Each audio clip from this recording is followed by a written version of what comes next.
நேரடியான பொருளில் இல்லாமல் மாற்று பொருளில் பயன்படுத்தியிருக்கக்கூடிய வசனங்களைத்தான் நம்ம இலக்கியமாக நம்ம பார்க்குறோம்.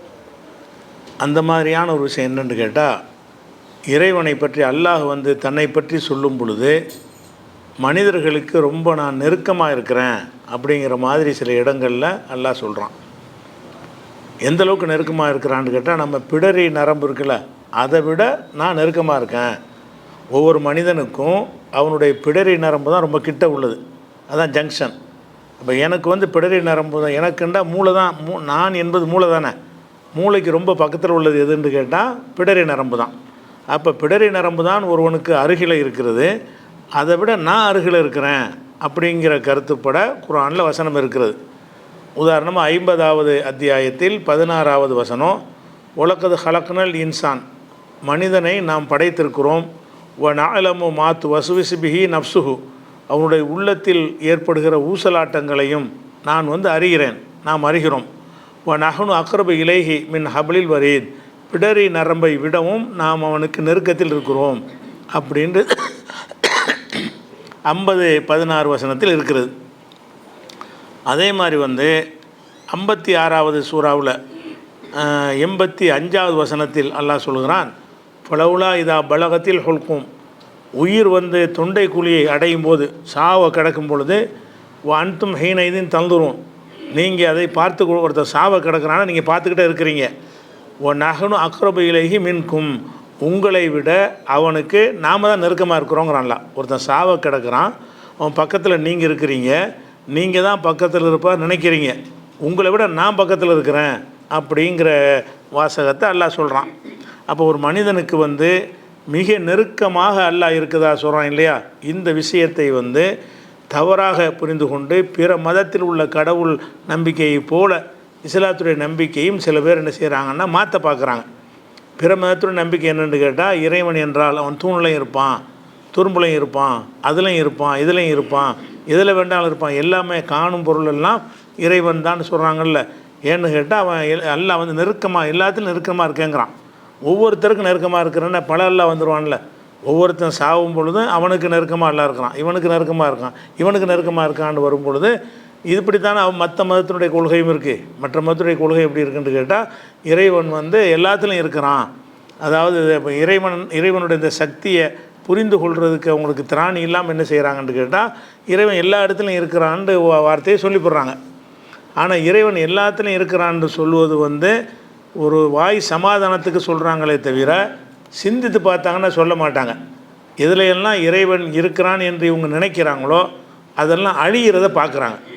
தூணில் இருக்கானா, தூண் அழிஞ்சு போயிடுதுல, நம்ம எல்லாம் அழிஞ்சிட்டான்னு வந்துடும்ல. துரும்பில் இருக்கானா, சரி துரும்பு அழிஞ்சிருமா இல்லையா. அப்போ எதுலையெல்லாம் இறைவன் இருப்பதாக இவங்க சொல்கிறாங்களோ அவைகள் அழியாத நிலையில் இருக்கிறது கிடையாது. எதாக இருந்தாலும் அழிஞ்சிரும். இந்த மைக்கில் இருக்கான்னு சரி வச்சுக்கிடுவோம், மைக்கு அழிஞ்சிருமா இருக்குமா, அழியும்ல. அப்போ இறைவன் ஒன்றில் இருந்தால் அழியக்கூடாதுல்ல. இறைவன் என்றாலே அவன் அழிவு இல்லாதவனாக இருப்பான், என்றென்றும் நிரந்தரமாக இருப்பான் என்பது தான் கடவுளுக்குரிய சரியான இலக்கணம். அப்படி இருந்தால் தான் அவன் பேர் இறைவன். இறைவன் ஒரு பலவீனமான பொருள்கள்லாம் இருக்கிறான் என்று சொன்னால், அந்த பலவீனமான பொருள்கள் அழியும் பொழுது அதுக்குள்ளே இருந்த இறைவனும் அழிகிறான் அப்படிங்கிற மாதிரி ஒரு இதில் வந்துடும். அதில் இன்னும் சில பேர் என்ன செய்கிறாங்கன்னு, இந்த சூஃபியாக்குன்னு சொல்லுறவங்க, அல்லாஹ் கல்புல தான் இருக்கிறான், கல்புல் மூமின் அரசுல்லா, மூமினுடைய கல்பு தான் அல்லாஹ்வுடைய அரசு, இங்கே தான் அல்லாஹ் இருக்கிறான், உள்ளத்தில் அல்லாஹ் இருக்கிறான்னு சொல்கிறாங்க. அங்கே தான் அல்லாஹ் இருக்கிறான்னு சொன்னால் இவர் செத்துருவார், அப்போ அல்லாஹ் எங்கே போவான், அல்லாவும் சேர்ந்து செத்துருவானா அப்போ அப்படிங்கிற மாதிரி கருத்துலாம் சொல்கிறாங்க. அப்போ அதுக்கெல்லாம் எதை ஆதாரமாக காட்டுவான்னு எதை தான் காட்டுவாங்க. அல்லாஹ் என்ன சொல்கிறான், அல்லாஹ் எல்லாத்துலேயும் இருக்கிறான், ஒவ்வொருத்தருக்கும் நெருக்கமாக இருக்கிறான். நெருக்கமாக இருக்கிறேன் என்பது குறிப்பிட்ட நபருக்கு சொல்லலை, மனித குலத்துக்கே சொல்கிறான். பிடரி நரம்பை விட நெருக்கம் என்றால் எனக்கு நெருக்கம், உங்களுக்கு நெருக்கம், உங்களுக்கு நெருக்கம், காஃபிருக்கு நெருக்கம், முஸ்லீமுக்கு நெருக்கம், எல்லாத்துக்குமே அது அவன் நெருக்கமாக இருக்கான்றது மனித குலத்துக்கு தான் அல்லாஹ் சொல்கிறான்.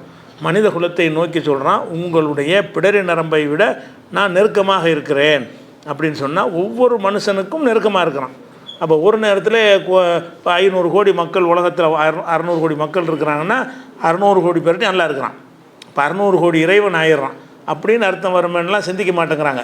எல்லாம் நெருக்கமாக இருக்கான்னு சொல்லிவிட்டான்ல, நெருக்கம்னா இதான் அர்த்தம்னு சொல்கிறாங்க. ஆனால் அதுக்கு என்ன காரணம்னு கேட்டால், அல்லாஹ்வுடைய அந்த நெருக்கத்துடைய அர்த்தம் உங்களுக்கு விளங்கலை. நெருக்கமாக இருக்கிறாங்கிறது நிஜம்தான்.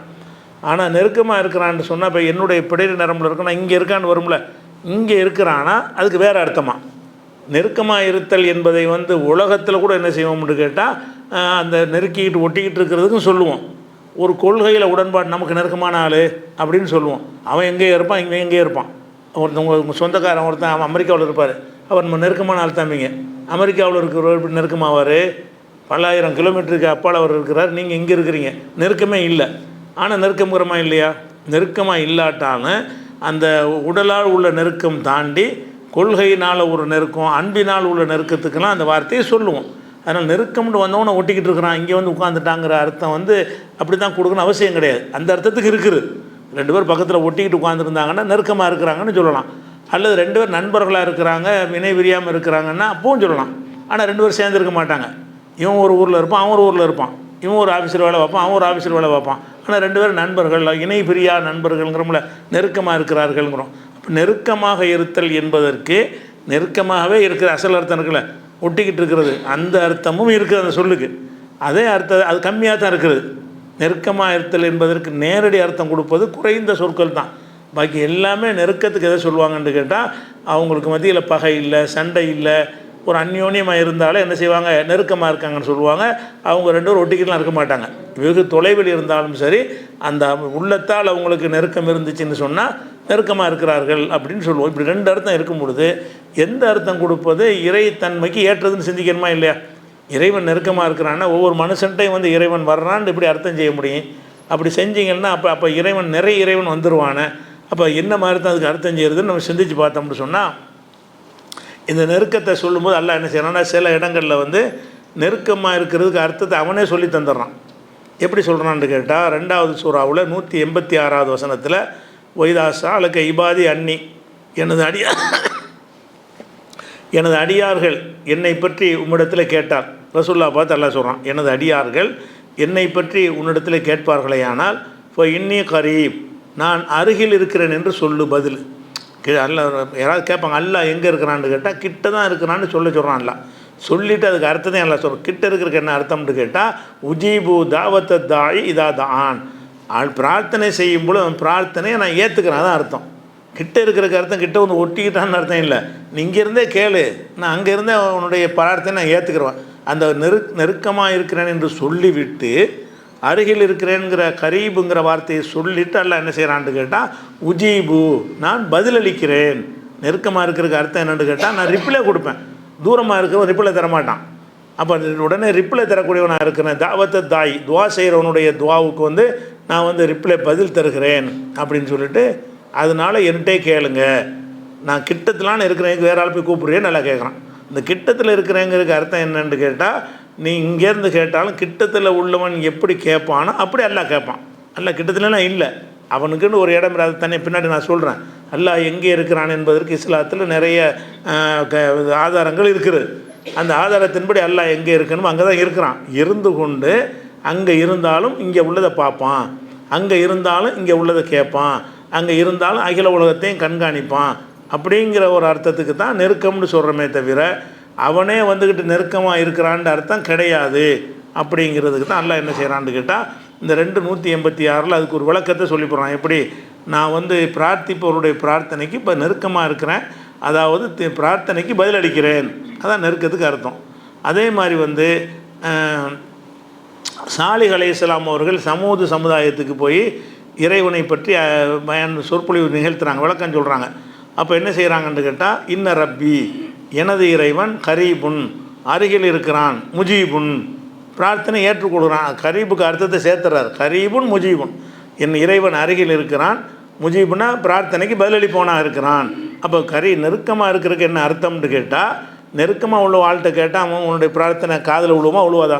என் பக்கத்தில் ஒருத்தன் இருக்கிறான், அவன்கிட்ட நான் கேட்குறேன், நான் கேட்குறது அவன் காதில் விழுவும்ல, அப்படி தான் அல்லாவும். அவன் இங்கே இருக்கணும்னு அவசியம் கிடையாது. நீ கேட்டீன்னு சொன்னால் உன் அருகில் இருப்பவன்கிட்ட எப்படி கேட்பானோ அந்த மாதிரி நானும் கேட்பேன். அப்படிங்கிறதுக்காக தான் கரீபுன்னு சொல்லிவிட்டு முஜீபுன்னு சேர்த்து அவர் சொல்கிறார். சாலிஹ் அலைஹிஸ்ஸலாம் அவர்கள் அந்த சமுதாயத்துக்கு சொல்கிறாங்க.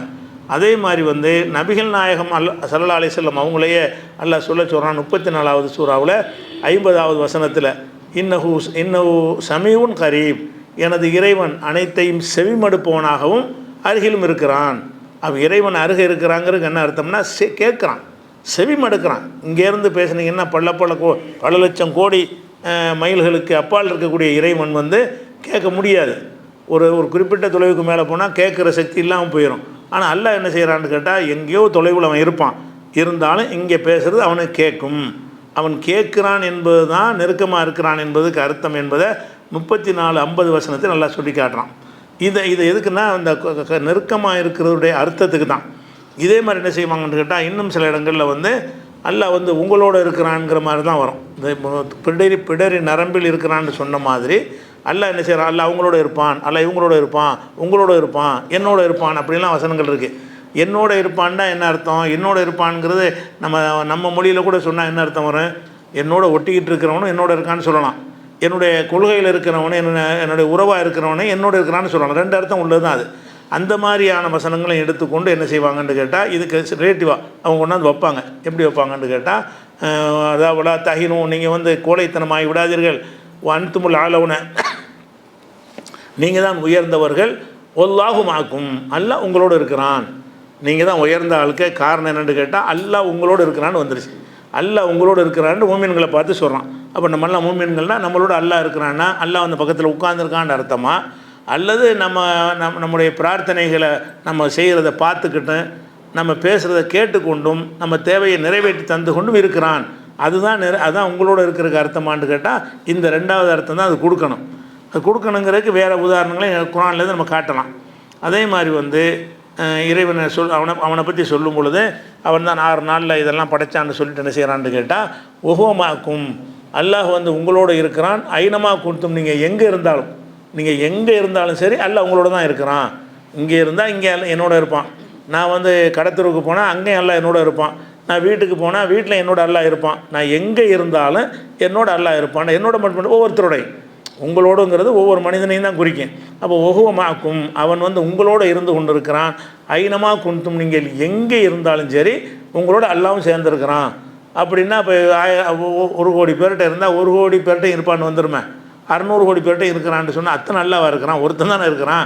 ஒரு இறைவனாக இருக்கிறதுனால அம்புட்டெலாம் இருக்க முடியாது, நம்மளோட இருக்க முடியாது. ஆனால் அதுக்கு அர்த்தம் என்னென்னு கேட்டால், உங்கள் 600 கோடி பேரையும் நான் பார்ப்பேன், நான் கேட்பேன், நான் கண்காணிச்சிட்ருப்பேன். உங்கள் பக்கத்தில் இருக்கிற ஒருத்தன் எந்த மாதிரி அதை வந்து எடுத்துக்கொள்வானோ, விளங்கி கொள்வானோ, உங்களுக்கு பக்கபலமாக இருக்குது, உதவி செய்வானோ, அந்த மாதிரி நான் இருப்பேன். அதுக்காகத்தான் அல்லாஹ் சொல்கிறான்னு அது விளங்கிக்கிறேன். அதே மாதிரி இன்னும் பல இடங்கள் அல்லாஹ் என்ன செய்கிறான்னு கேட்டால், பொறுமையாளர்களோடு அல்லாஹ் இருக்கிறான்னு குர்ஆனில் பல வசனம் இருக்குது. 8:46, 2:249, 2:153, 8:66, இந்த 4 வசனங்கள்லையும் இறைவன் பொறுமையாளரோடு இருக்கிறான்னு வருது. நம்ம பொறுமைசாலியாக இருக்கிறவங்க அவர்கிட்ட அல்லாஹ் இருக்காண்ட அர்த்தம் இல்லை. அவருக்கு அல்லாஹ் துணை செய்வான். பொறுமையோடு இருந்தான்னா அல்லாஹ்வுடைய ஹெல்ப்பு கிடைக்கும்னு அர்த்தமே தவிர, அவர் பக்கத்தில் அல்லாஹ் உட்காந்துக்கிட்டு இருக்கிறான், அப்படி அவர் மடியில் உட்காந்துக்கிட்டு இருக்கிறான், இல்லை இவர் அல்லாஹ் மடியில் அப்படி அர்த்தம் செய்ய முடியாது. பொறுமையாளர்களோடு இருக்கிறான்னு சொன்னால், அந்த பொறுமையாளர்கள் மீது ஒரு கருணை கொண்டு கூடுதல் கவனம் செலுத்தி அவருக்கு ஹெல்ப் பண்ணுவான், உதவி செய்வான்னு தான் அதுக்கு அர்த்தமாகும். அதே மாதிரி வந்து சில இடங்கள்ல அல்லாஹ் என்ன செய்கிறான்னு கேட்டால், முத்தகீன்கள் இறையச்சமுடையவர்களோடு அல்லாஹ் இருக்கிறான் அப்படிங்கிறதையும் அல்லாஹ் சொல்லி காட்டுறான். அது ஒரு 3 வசனத்தில் சொல்கிறான். 9:26, 2:194, 9:123, இந்த வசனங்கள்ல எல்லாம் முத்தகீன்களோடு அல்லாஹ் இருக்கிறான். அப்போ முத்தகீன்களோடு அல்லாஹ் இருக்கிறான்னா, முத்தகீன் நம்ம கண்டுபிடிக்க முடியாது யார் இறையச்சமுடையவர்னு சொல்லி. அப்படியே கண்டுபிடிச்சிட்டா கூட அவர்கிட்ட இருக்கிறான்னு அர்த்தம் கொடுக்கலாங்கிறாங்க. ஆனால் கொடுக்கக்கூடாதுங்கிறதுக்கு நிறைய சான்றுகள் நம்ம எடுத்து காட்டுறோம். அதுக்கு எடுத்து காட்டுறேன். அதே மாதிரி வந்து ஒரு வசனத்தில் அல்லாஹ் சொல்லி காட்டுகிறான், அல்லாஹ் இன்னல்லாஹ மஅல் மூமினீன், மூமின்களோடு அல்லாஹ் இருக்கிறான். இது 8:19 வசனத்தில் அல்லாஹ் மூமின்களோடு இருக்கிறான் என்று சொல்லி காட்டுகிறான். அதே மாதிரி 16:128 வந்து இன்னல்லாஹ மஅல்லதீன தகோ, யார் இறைவன் அஞ்சு நடக்கிறார்களோ அவர்களோடு அல்லாஹ் இருக்கிறான். இப்படி ஒரு 4 இடங்களில் அல்லாஹ் வந்து மூமின்களோடு இருக்கிறான், தக்வாவுள்ளோடு இருக்கிறான். இது மாதிரியான கருத்து படவெல்லாம் இருக்கிறது. அப்போ உன்னோடு இருக்கிறான்னு சொல்வதை என்ன மாதிரி விளங்கி கொள்வது அப்படின்னு சொன்னால், இதுக்கு சான்றாக இதே மாதிரி உள்ள ஒரு வேறு சில வசனங்களை எடுத்து போட்டு நம்ம விளங்க முடியும். உதாரணமாக மூசா அலைஹிஸ்ஸலாத்தையும் ஹாரூன் அலைஹிஸ்ஸலாம் 2 பேரையும் அல்லாஹ் வந்து ஃபிரௌன்ட்டு அனுப்புகிறான். நீங்கள் 2 பேரும் ஃபிரௌன்ட்ட போய் அவனுக்கு வந்து மார்க்கத்தை எடுத்து சொல்லுங்கள் அப்படின்னு சொல்லும்போது மூசா நபி என்ன செய்கிறாருன்னா, நான் பயப்படுறாரு, இல்லை அவன்கிட்ட எனக்கு பேச்சும் வராது, எனக்கு ஏற்கனவே என் மேலே ஒரு குற்றச்சாட்டு ஒன்று இருக்கிறது, அதனால் நான் போய் பேசுகிறதுக்கு சரியாக வராது, என் நாக்கம் எனக்கு சரியாக ஒத்துழைக்காது, அவரை கூட அனுப்பணுன்னு அவரை சேர்த்து அனுப்பிடுவான். அனுப்பும்போது என்ன செய்கிறான்னு கேட்டால் அவர் பயப்படுறேன் பாரு. அப்போ அல்லாஹ் என்ன சொல்லுவான்னு கேட்டால் லா தஹாஃபா, 2 பேரும் பயப்படாது, தைரியமாக அவன்கிட்ட போங்க, பெரிய ராஜாவாக இருந்தால் என்ன, நீங்கள் தைரியமாக அவன்கிட்ட போங்க, ஃபிரௌன்கிட்ட போங்க, இன்னனி மாக்குமா, உங்கள் 2 பேரோட நான் இருக்கிறேன், இந்த உங்களோட எங்களோடுங்கிற மாதிரி உங்கள் 2 பேரோட நான் இருக்கிறேன்னு சொல்லிவிட்டு அதுக்கு அல்ல விளக்கத்தை அவனே சொல்லிடுறான். அஸ்மா வாரா, நீங்கள் அங்கே நடப்பதை நான் செவியேற்று கொண்டு இருக்கிறேன், அங்கே நடப்பதை நான் பார்த்துக்கிட்டே இருக்கிறேன். உங்களோட இருக்கிறேன்னு அர்த்தம் என்னன்னா உங்களோட கூட நான் வர்றேன்னு அர்த்தம் இல்லை, உங்களோட இருக்கிறேன்னு சொல்லிவிட்டு அதுக்கு விளக்கத்தை எல்லாம் சேர்த்து சொல்கிறான். 20-46 வசனத்தில் அஸ்மா வாரா, நான் செவியேற்பவனாகவும் பார்ப்பவனாகவும் இருக்கிறேன். நீங்கள் 2 பேரும் அங்கே போகிறீங்கல்ல, போகிறதில் நீங்கள் பேசுகிறதையும் பார்ப்பேன், அவன் பேசுகிறதையும் பார்ப்பேன், நீ என்னென்ன அந்த சபையில் நடக்கிறதோ அதையெல்லாம் நான் பார்த்துக்கிட்டு இருப்பேன். அப்படிங்கும்போது அல்லாவே நம்மளை பார்த்துட்ருக்காங்கிற ஒரு தைரியம் உங்களுக்கு வரும். அவங்களுக்கு துணிவாக என்ன செய்வாங்க, அந்த ஃபிரௌன்ட்டு போய் பேசுவாங்க, நம்மளோட அல்லாஹ் இருக்கிறான்னு அர்த்தம் என்னென்னா அல்லாஹ் நம்மளை பார்த்துக்கிட்டு இருக்கிறான், அல்லாஹ் பார்த்துட்டு இருந்தாலே போதுமே, அல்லாஹ் கேட்டுக்கிட்டு இருந்தாலே போதுமே, அந்த மாதிரியான விஷயத்தை அல்லாஹ்வே விளக்கத்தை சொல்லிடுறான்.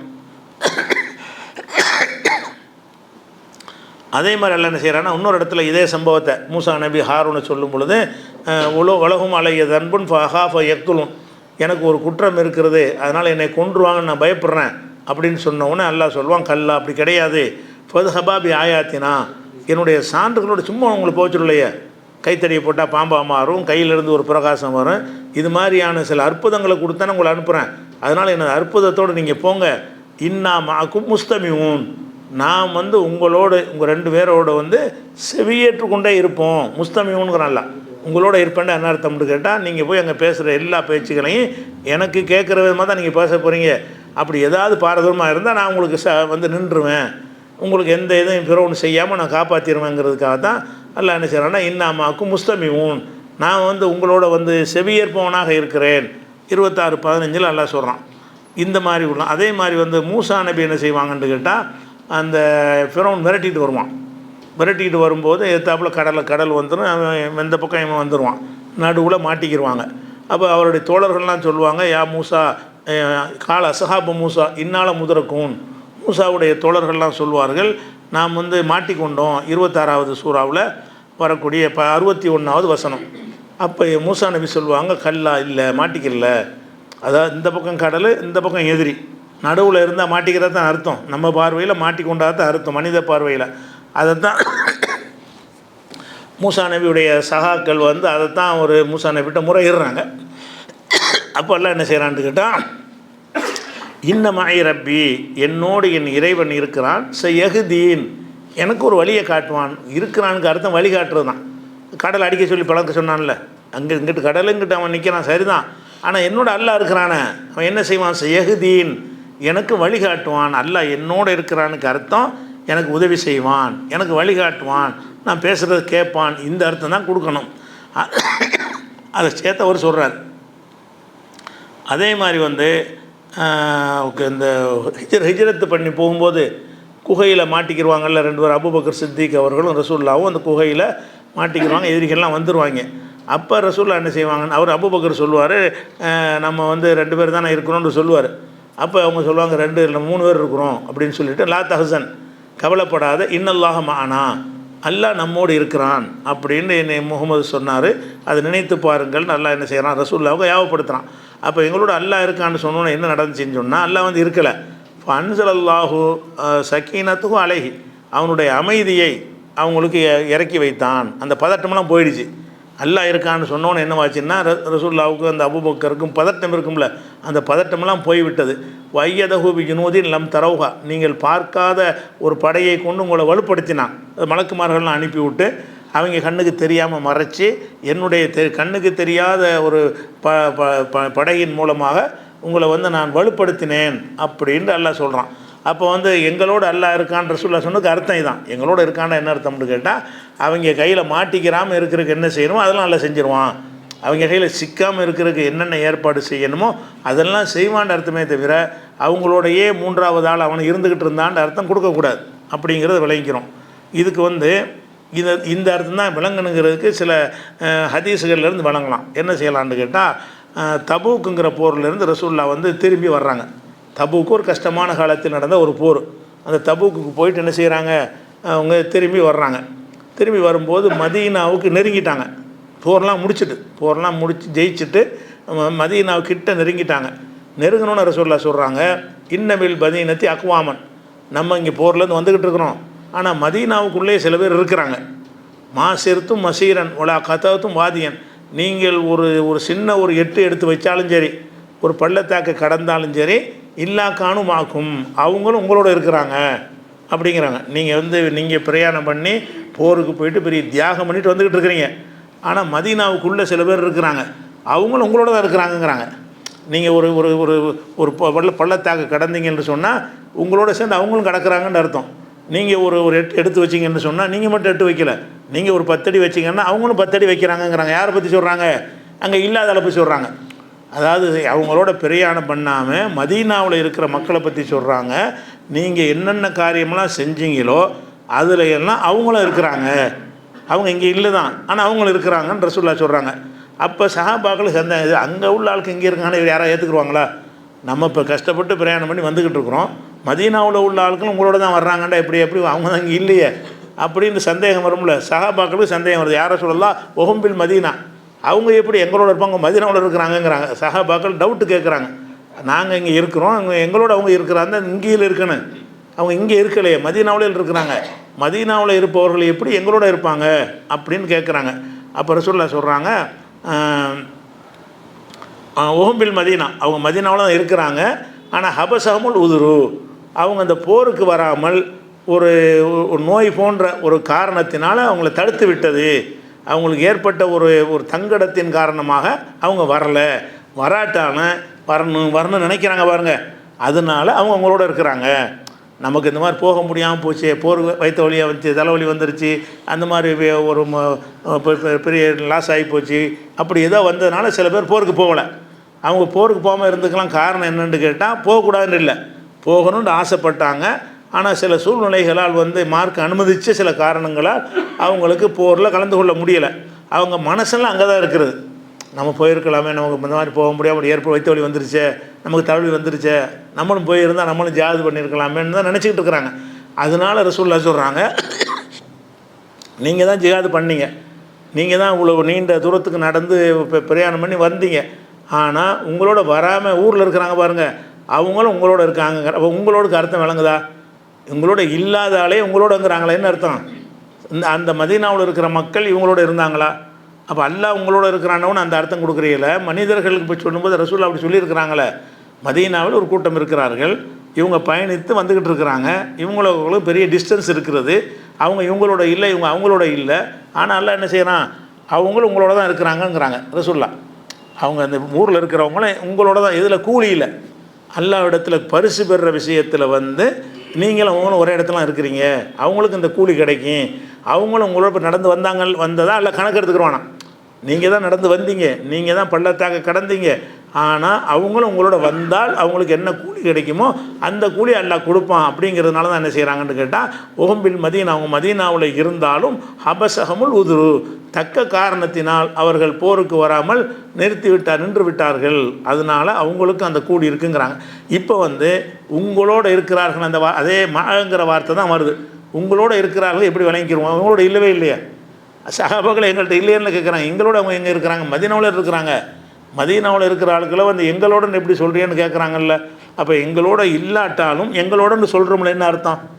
அப்போ உன்னோட இருக்கிறான் என்னோட இருக்கிறான்ங்கிற வார்த்தைக்கு ஒட்டிக்கிட்டு இருக்கணுன்ற அர்த்தம் கிடையாது, பக்கத்தில் இருக்கணுன்ற அர்த்தம் கிடையாது, ஒருத்தர் பார்க்கும் தொலைவில் இருக்குன்னு அர்த்தம் கிடையாது.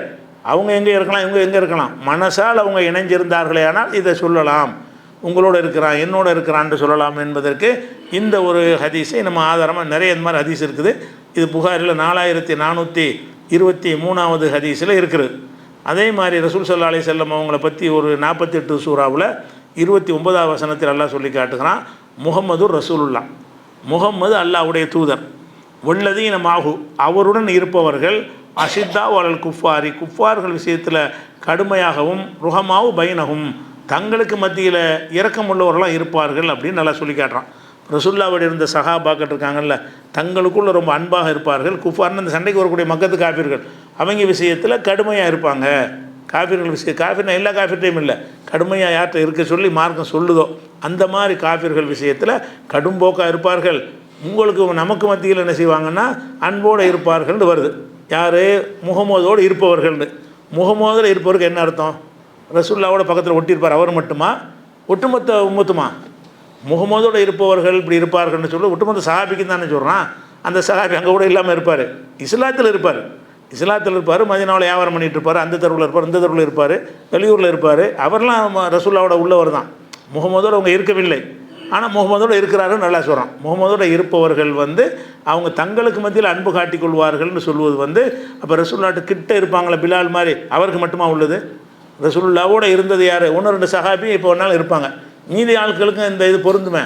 ஒட்டுமொத்த சஹாபாக்களுடைய நற்சான்றா தான் அதை சொல்லி காட்டுறான். இந்த நற்சான்றை யாருக்குன்னு கேட்டால் முகமதுன்னு இருப்பவர்கள்னால் இஸ்லாத்தில் இருப்பவர்னு அர்த்தம்.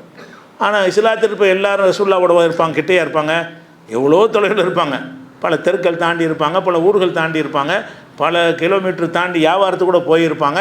ஆனால் அவங்க ரசூலோடு இருக்கிற ஆளுங்க தான். ஏன்னா அவர் உங்களோடு இருப்பவர்கள் என்பது உங்கள் கொள்கையில் உங்களோட இருந்துட்டாங்கன்னு சொன்னாலேயே உங்களோட இருப்பவர்கள்னு அர்த்தம் வந்துடுதா இல்லையா? அப்போ அல்லாஹ் உங்களோட இருக்காங்க மட்டும் எப்படி ஏற்க மாதிரி வழங்குறீங்க?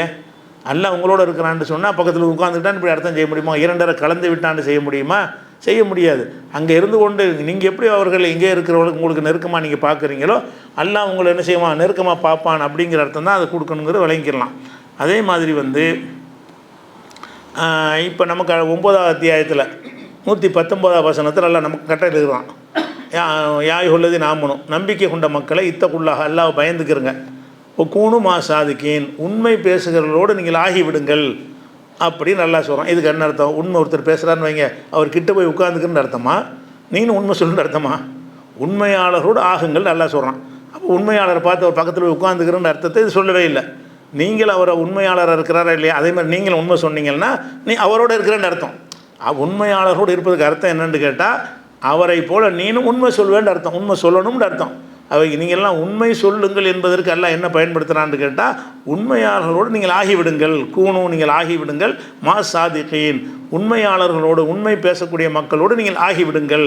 அப்போ உண்மை பேசக்கூடிய மக்களோடு ஆகிவிடுங்கள் என்பது எப்படி எல்லாம் விளங்கிக்கிறோம்? அப்போ அல்லாஹ் உண்மை பேசுகிறால கண்டுபிடிச்சி அவர் பக்கத்தில் போய் உட்கார சொல்கிறான்னு விளங்குவான். யாராவது விளங்குனாங்களா? யாரும் வழங்க மாட்டாங்க. அப்போ ஏன் அல்லாஹ்வுக்கு சொல்ல மட்டும் விளங்குற, யாருக்கு மாதிரி விளங்கணும்? அல்லாஹ் என்ன உங்களோட நான் இருக்கிறேன்னு சொன்னால் அல்லாஹ் பக்கத்தில் உட்காந்துட்டு இருக்கிறான், 2 கலந்து விட்டான், தூணும் துரும்புமாக இருக்கிறான், அப்படி தூணில் இருக்கிறான், துரும்பில் இருக்கான், எதுக்கு அதை சொல்லணும்? இதே மனிதனுக்குள்ள அந்த பேச்சில் சாதாரணமாக சொல்கிற விஷயம் தானே. அப்போ கூணுமா சாதிக்குன்னா உண்மையாளர்களோடு இருங்கள் என்பதற்கு அர்த்தம் என்னென்னு கேட்டால் அவங்களோட ஒட்டி கொண்டு இருங்கன்னு அர்த்தம் இல்லை, அவங்களுக்கு நெருக்கமாக இருங்கன்னு அர்த்தம் இல்லை, அவங்களுக்கு எதிரில் போய் உட்காருங்கன்னு அர்த்தம் கிடையாது. நீ எங்கேயே இருந்துக்க, நீ உண்மை பேசிக்கிட்டானே அவரோட இருக்கிறன்னு அர்த்தம். ஒருத்தன் உண்மை பேசுகிறான், இன்னொரு உண்மை பேசுகிறவன் அங்கேருந்து 500 கிலோமீட்டருக்கு அப்பால் இருக்கிறான், இவங்க 2 பேரும் ஒன்றா இருக்கான்னு நம்ம சொல்லலாம். இவர் அவரோடு இருக்கிறார். எதில் இருக்கிறார்? உண்மை பேசுகிற விஷயத்தில். உண்மை பேசும் விஷயத்தில் நீங்கள் ஆகிறது என்று சொன்னால் எங்கே இருக்கிற உண்மை பேசுகிறவனோட நம்ம இருக்கலாம். அந்த மாதிரியான ஒரு அர்த்தத்துலையும் அந்த அல்லாஹ் கட்டளையிடுறான். அதே மாதிரி 18-28 அல்லாஹ் என்ன சொல்கிறான்னு கேட்டால் ஒஸ்பிர் நப்சக்க, நபியே உங்களை நீங்கள் கட்டுப்படுத்தி கொள்ளுங்கள், மால்லதீன எதுவும் ரப்பகம் பில் கதாத்தி ஒல் அஷி, காலையிலும் மாலையிலும் இறைவனை பிரார்த்தனை செய்கிறாங்கல்ல அந்த மக்களுடன் உங்களை கட்டுப்படுத்தி கொள்ளுங்கள் அப்படின்னு நல்லா சொல்கிறான். அப்படின்னா என்ன அர்த்தம்? எந்த வேலைக்கும் போகக்கூடாது, காலையிலையும் மாலையும் தஸ்பீ செஞ்சுட்டு இருப்பாங்கல்ல அவங்க பக்கத்தில் உட்காந்துக்கிற அர்த்தமா? அடுத்தவனை நீ வேறு பணக்காரன் செல்வந்தன் அந்த மாதிரி ஆட்களுக்காக வேண்டி நீ வளைஞ்சு போயிடாமல் உனக்காக வேண்டியே நம்பி உட்காந்துருக்குறாங்கல்ல அவங்களோட இரண்டு என்னன்னா அவங்களுக்கு சப்போர்ட் அறிந்த அர்த்தம். அவங்க கூடவே உட்காந்துருந்தா எப்போ சாப்பிட்றது, எப்போ வியாபாரத்துக்கு போகிறது, எப்போ போருக்கு போகிறது, என்ன இத்தனை வேலைகள் இருக்குது ரசூல்லாவுக்கு.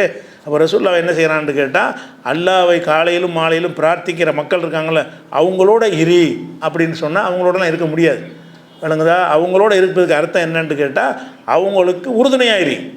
அவங்க பாட்டு திக்கர் செஞ்சுட்டு இருப்பாங்க, நீ உன் வேலையை பாரு, மனசில் அவங்க தான் இருக்கணும். இவர்களை விட்டு கொடுக்கக்கூடாது, எந்த கட்டத்துலையும் இந்த மக்களும் விட்டு கொடுக்கக்கூடாது. பெரிய தனவந்தர்கள் வர்றாரு என்ற காரணத்துக்காக வேண்டி வளையணும்னு எதிர்பார்த்தாங்க. அதுவும் உண்ட கவனத்தை யார் அல்ல நம்ம மறக்கடிக்க செஞ்சிட்டோமோ அவன் பக்கம் பார்வை திருப்பிடாத அப்படின்னு சொல்வதன் மூலமாக அவங்களுக்காக நீ இவங்களை இழந்துடாதுன்னு சொல்கிறான். அப்போ நபிகள் நாயகத்தை காலையிலும் மாலையிலும் பிரார்த்தனை செய்களோடு நீ இருப்பீராக, அவர்களோடு வருதில்ல அவர்களோடு இருப்பீராகன்னு சொன்னால் அதுக்கு என்ன அர்த்தம்? அவங்கக்கிட்ட போய் உட்காரணும்னு அர்த்தம் கிடையாது. அவங்களுக்கு உறுதுணையாக இருக்கணும்னு அர்த்தம். அல்லாஹ் நம்மளோட இருக்கிறான் என்றால் நமக்கு உறுதுணையாக இருக்கிறான். அந்த சொல் வந்து சாதாரணமாக எல்லா பாஷையிலையுமே இருக்குது. அரபி மாத்திரம் இல்லை, எல்லா பாஷையிலையுமே இந்த மாதிரியான சொல் பிரயோகம் இருக்கிறது. இது 18-28 உள்ளது. அதே மாதிரி வந்து முனாஃபிக்கள் ரசூல்லா காலம் நேற்று கூட சொல்லியிருக்கணும். முனாஃபிக்கள் ரசூல்லாவுடைய காலத்தில் இருந்தாங்க.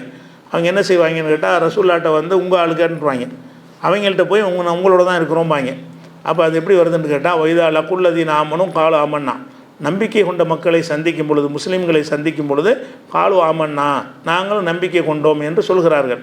ஒய்தா ஹலவு இலா ஷயாத்தீனையும், அவங்களுடைய ஷைத்தான்கள்கிட்ட தலைவர்கள்ட்ட போகும் பொழுது காலு சொல்கிறார்கள் இன்னா மாக்கும், நாங்கள் உங்களோடு இருக்கிறோங்கிறாங்க.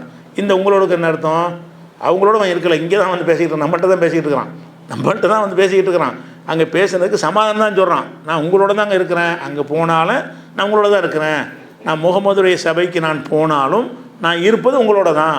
அப்போ என்ன அர்த்தம்? உங்கள் கிட்டேன்னு அர்த்தம் கிடையாது, உங்கள் கொள்கையில் உங்களுக்கு சப்போர்ட்டாக, உங்களுக்கு சார்பாக, அந்த அர்த்தம் தான் வருமே தவிர உங்களோட நான் இருக்கிறேன்னு அவன் சொல்ல முடியாது. இங்கேயே இருக்கிற ரெண்டு பக்கமும் இருந்தான். ஒரு காலையில் இங்கே இருப்பான், சாயந்தரம் அங்கே இருப்பான். உங்களோட இருக்கிறேன்னு சொல்ல முடியாது. ரசூல்லாவோட தான் இருப்பான். பெரும்பாலும் முஸ்லீம்னு காட்டிக்கிறதுக்காக வேண்டி இந்த மூமின்களுடைய சபையில் தான் வந்து உட்காந்துக்கிடுவான். உட்காந்துக்கிட்டு அவங்ககிட்ட என்ன சொல்கிறான்னா உங்களோட தான் இருக்குங்கிறான். அங்கே போய் இருக்கிறான், ஆனால் உங்களோட இருக்குங்கிறான். அவங்களோட இருக்கவே இல்லை. அப்போ உங்களோட என்ன அர்த்தம்னு கேட்டால் உங்கள் கொள்கையில் இருக்கிறேன், நம்மளாம் ஒரே ஜமாத்து தான், ஒரே இயக்கம் தான் சொல்கிறாங்களா, அந்த மாதிரி அடிப்படையில் நான் உங்களோட தான் இருக்கிறேன்னு அவன் சொன்னாண்டு வருகிறது. அப்போ இது 2:14 வசனத்தில். அப்போ உங்களோடு என்பதற்கு அர்த்தம் வந்து என்னென்னு தெளிவாக விளங்குது. உங்களோடனா அவங்கள ஒட்டியே இருக்குன்னு அர்த்தம் கிடையாது. அவங்களுக்கு இணக்கமாக இருந்தால் போதும், அவங்களுக்கு சார்பாக இருந்தால் போதும், அவங்களுக்கு சப்போர்ட்டாக இருந்தால் போதும், அந்த அர்த்தத்துக்கு தான் உங்களோட இருக்கிறேன்னு வருது. அப்போ அல்லாமல் என்ன செய்கிறான்டா, உண்மையாளர்களோடு அல்லாஹ் இருக்கிறான்னு கேட்டால் உண்மையாளர் வந்து உட்காந்துக்கிட்டான்னு அர்த்தம் கிடையாது. அவங்களுக்கு அல்லாஹ் உதவி செய்வான். தக்வா உள்ளவரோடு அல்லாஹ் இருக்கிறான்னு கேட்டால் தக்வா உள்ளவங்களுக்கு அல்லாஹ் உதவி செய்வான், அவங்களுக்கு அனுசரணையாக இருப்பான் அப்படின்னு தான் எடுத்துக்கொள்ளணும். அதே மாதிரி வந்து இன்னும் சில, அதாவது ஹதீஸில் என்ன வருதுன்னா, இது ஒரு விஷயமாச்சு. அடுத்து என்ன கவனிக்கணும்னு கேட்டால் அல்லாஹ் வந்து பிடரி நரம்புக்கிட்ட இருக்கிறான், உங்களுக்கு நெருக்கமாக இருக்கிறான், உங்களோடு இருக்கிறான் அப்படின்லாம் விளங்குறதா இருந்தால் நம்ம முதல்ல விளங்கணும் அல்லாஹ்ங்கிறவன் எங்கே இருக்கிறான்னு பற்றி மார்க்கம் என்ன சொல்லுது. அதை விளங்கிட்டோம்னு சொன்னால் இங்கே தான் இருக்கிறான்னு சொல்லும்போது அவன் இப்படி இங்கே இருப்பான்னு சிந்திப்போமா இல்லையா? அல்லாஹ் வந்து தன்னை பற்றி சொல்லும்போது என்ன செய்கிறான்னு கேட்டால் எனக்கு அரிசுன்னு ஒரு ஆசனம் இருக்கிறது. அல்லாஹ்வுக்கு பேர் என்ன? துல் அரிசி, அரிசுக்கு சொந்தக்காரன் அப்படின்னு இருக்குது. அரிசுனா ஒரு பிரம்மாண்டமான ஒரு இருக்கை, மனுஷன்லாம் உட்காருவான்ல, அதுதான் அரிசுங்கிறது. அல்லாஹ்வுடைய இருக்கைக்கு அந்த உதாரணம் காட்ட இயலாது. ஆனால் அது மாதிரி ஒன்று அல்லாஹ் வந்து அந்த இருக்கை எப்படிப்பட்டதுன்னா அது உள்ள இந்த அண்ட சராசரமெல்லாம் உள்ளே அடங்கி வரும், அவ்வளோ பிரம்மாண்டம். அல்லாஹுடைய அரிசுடைய அளவு என்னன்னு கேட்டால் இந்த பூமி வானம் மட்டும் இல்லை, இந்த அண்ட சராசரங்கள் அனைத்துமே அது கீழே போய் வச்சா உள்ளே அடங்கி சின்ன ஒரு பந்து மாதிரி தான் இருக்கும், அவ்வளோ சின்னதாக இருக்கும். அதை விட பெருசு இந்த அண்ட சராசரங்களை எல்லாம் விட பிரம்மாண்டமான ஒரு இருக்கை, அமர்வதற்கு அல்லாவே தயாரித்து கொண்ட ஒரு இருக்கைக்கு பேர் தான் அரிசு. அல்லாஹ் என்ன செய்கிறான்னு கேட்டால் பல வசனங்களில் அல்லாஹ்வாகிய நான் அரிசில் தான் இருக்கிறேன், நான் எங்கே உட்காந்து ஆட்சி பண்ணுறேன்னு கேட்டால் அரிசில் இருந்து கொண்டு எல்லாத்தையும் பார்க்குறானா. நான் அரிசில் தான் இருப்பேன். அரிசில் இருந்தாலும் அரிசுக்கு நீங்கள் இருக்கிற இடத்துக்கும் லட்சோப கோடி மைல்கள் இருந்தாலும் நீங்கள் இங்கே பேசுகிறது எனக்கு கேட்கும். நீங்கள் உட்கார்ந்துருக்கிற நான் தனித்தனியாக துல்லியமாக ஒவ்வொருத்தரையும் பார்ப்பேன். அந்த வகையில் தான் நெருக்கமே தவிர நான் இருப்பது அரிசிலங்கிறான்ல. எப்படி சொல்கிறான்? இது வந்து 7வது சூறாவில் 54வது வசனத்தில் வானம் பூமிகளை வந்து 6 நாளில் அல்லாஹ் படைத்தான். படைச்சிட்டு சும்மஸ்தவா அல் அரிசி, பிறகு அரிசின் மீது அமர்ந்தான். வானம் பூமியெல்லாம் படைச்சி முடிச்சுட்டு அரிசில் அமர்ந்து கொண்டான் அப்படின்னு இருக்குது. அப்போ அரிசில் எம்பை அமர்றான், அவன் எங்கே தூணில் இருப்பான், துரும்பில் இருக்கான் வேண்டாம், அவனுக்கு எதுக்கு அரிசி என்னத்துக்கு? அரிசில் தான் அவன் இருக்கிறான். அதே மாதிரி வந்து இது 7:54 ஆச்சா. இதே கருத்து வந்து 10வது அத்தியாயத்தில் 3வது வசனத்துலேயும் இதே வாசகம்தான். இன்ன ரப்பக்குமுல்லாஹு அல்லதி ஹலக்க சமாவாத்தி வல் ஃபீ 6 ஐயாம், வானங்களை பூமி 6 நாளில் படைத்து விட்டு சும்மஸ்தவா அல் அரிசி, பிறகு அரிசின் மீது அமர்ந்தான். யுத்தப்பிருள் அம்ர, அங்கிருந்து காரியங்களை நிர்வகிக்கிறான். அரிசியில் இருக்கிறான், நிர்வாகம் அங்கேருந்து நிர்வாகத்தை அங்கேருந்து தான் பார்க்குறான். யுத்தப்பிருள் அம்ர, காரியங்களை அரிசியில் இருந்து நிர்வகிக்கிறான்னு வார்த்தை எல்லாம் செய்கிறான். அம்ரனா காரியம், யுத்தப்பிருள் அம்ரனா காரியங்களை நிர்வகிக்கிறான். அங்கே இருந்து கொண்டு எல்லாத்தையும் என்ன செய்கிறான், விரல் நுண்ணில் வச்சுருக்கான்னு மனுஷனுக்கு உதாரணம் சொல்லுவோம்ல, அந்த மாதிரி எல்லாம் என்ன செய்கிறான்னா அந்த அனைத்தையும் பார்த்து கொண்டு அனைத்தையும் கண்காணித்து கொண்டு எல்லா பக்கமும் கவனம் எடுத்துக்கொண்டு இருக்கிறான் இருக்கான். அந்த 10:3 வசனத்தில் இருக்கிறது. அதே மாதிரி 20வது சூறாவில் 5வது வசனத்தில் ரஹ்மான் என்பவர் ரஹ்மானாகிய அல்லாஹ் அல் அர்ஷிஸ்தவா, அரசின் மீது அமர்ந்து கொண்டான். அரசில் இருக்கான் ஒரு தடவை சொன்னால் போதும்ல, பல இடங்களில் ஒரு அல்லாஹ் பற்றி பேசும்போது பல இடங்களில் இந்த திருப்பி எல்லாம் பதிய வைக்கிறான். குர்ஆனில் பல இடங்களில் திருப்பி ரஹ்மான் இருக்கிறது அரிசில் தான் அப்படிங்கிறான். அதே மாதிரி 25:59 வசனத்தில் ஹலக்க சமாவாத்தி உள்ளரில் உமா பைனஹுமா ஃபி சித்தத்தி ஐயாம், 6 நாட்களில் வானம் பூமி இடைப்பட்ட எல்லாத்தையும் நான் படைத்தான். சும்மஸ்தவா அருள் அரிசி, பிறகு அரசின் மீது அல்லாஹ் அமர்ந்து கொண்டான் அப்படின்னு சொல்லி அரசில் இருக்கிறான்னு 25:59 இருக்கிறது. அதே மாதிரி 32:4 வசனத்திலையும் இதே இருக்கிறது. சும்மஸ்தவா அருள் அரிசி, இந்த வாசகம் அரசின் மீது அமர்ந்தான். அதே மாதிரி 57:4 வசனத்திலையும் இதே விஷயம் இருக்கிறது. அது மாத்திரம் இல்லாமல் அந்த அரசுன்னு சொன்னால் அதுக்கு என்ன செய்வாங்கன்னு சொல்லலாம், அரசுன்னா சும்மா பிரம்மாண்டத்துக்காக சொல்கிறது. உலகத்தில் ராஜாக்கன்னா அரசில் உட்காந்துருப்பாங்கல்ல, அப்படி சொன்னால் தான் விளங்குங்கிறதுக்காக வேண்டி சொல்கிறதுன்னா அரசுன்னா அந்த அரசு கிடையாது, அது அல்லாஹ்வுடைய வல்லமையை சொல்லுதுன்னு வியாக்கியானம்லாம் கொடுப்பாங்க. அப்படி கொடுக்க இயலாது. ஏன் இயலாதுங்கிறோம்னு கேட்டால் 59வது சூறாவில் 17வது வசனத்தில் அரசுனா என்னென்னு அல்லாஹ் விளக்குறான். எப்படி விளக்குறான்னு கேட்டால், ஒல் மலக்கு அலா அர்ஜாயிஹா, அதாவது எல்லாத்தையும் சூர் ஊதுன்னு அழிச்சிருவான்ல, அழித்த உடனே எல்லாம் அழிஞ்சு போயிடும். அரசு மட்டும் அழியாது, எல்லாம் அழிஞ்சிடும். அப்போ ஒல் மறுக்கு அல அரிஜாகிய மலக்குமார்கள் அந்த அரசுடைய ஓரங்களில் இருந்து கொண்டு யஹ்மிலு அரச ரப்பிக்க ஃபௌகஹும் யௌமைதீன் சமானியா, அன்றைய தினத்தில் அரசை 8 மாணவர்கள் சுமப்பார்கள். 8 மாணவர்கள் மட்டும் மூத்தாக மாட்டாங்க. அந்த அரசு அந்தரத்தில் இருக்கும்ல, அந்த பூமியில் அந்த சராசரத்தில் இருக்கும்போது ஒரு கிரிப் இருப்பதற்குண்டு எல்லாத்தையும் அழிச்சு விட்டா அதுக்கு ஒன்று சும்மா அல்லா நினச்சா அந்த நிப்பாட்டுவான். அல்லாஹ் உன்னுடைய வல்லமையை காட்டுவதற்கு என்ன செய்கிறான்னு கேட்டால் 8 மலக்களை நியமித்திருக்கிறான். அந்த 8 மலக்குமார்கள் அரசை சுமந்து கொள்வார்கள். யஹ்மிலு அரச ரப்பிக்க, அன்றைய தினத்தில் மட்டும், எப்பவும் இல்லை. இப்போ அரசை யாரும் சுமந்துக்கிட்டு இருக்கல, அரசாகவே இருக்கிறது. ஆனால் இந்த உலகம் அழியும் நேரத்தில் எல்லாம் அழிஞ்சதுக்கு பிறகு 8 மலக்குமார்கள் தான் அந்த அரசை சுமப்பார்கள்னா, அரசுங்கிறது ஒரு பொருளாக தானே சொல்லப்பட்டிருக்கு. ஒரு வல்லமையை போய் சுமக்கவா செய்வாங்க? ஆற்றலை அப்படி சுமக்கிறாங்கன்னு சொன்னாலே அரசு என்பது சுமப்பதற்குரிய ஒரு மெட்டீரியல் மாதிரி தான் எல்லாம் சொல்லி காட்டுறான். இப்போது யஹ்மிலு அரச ரப்பிக்க, உமது இறைவனுடைய அரசை சுமந்து கொள்வார்கள். ஃபௌகஹும், தங்களுக்கு மேலே சுமந்து கொள்வார்கள். யௌமைதீன், அன்றைய தினத்தில். என்றைய தினத்தின்னா சூர் ஊதப்படுற அன்றைய தினத்தில் சுமந்து கொள்வார்கள். சமானியா, 8 பேர் சுமந்து கொள்வார்கள் அப்படின்னு இருக்கிறது.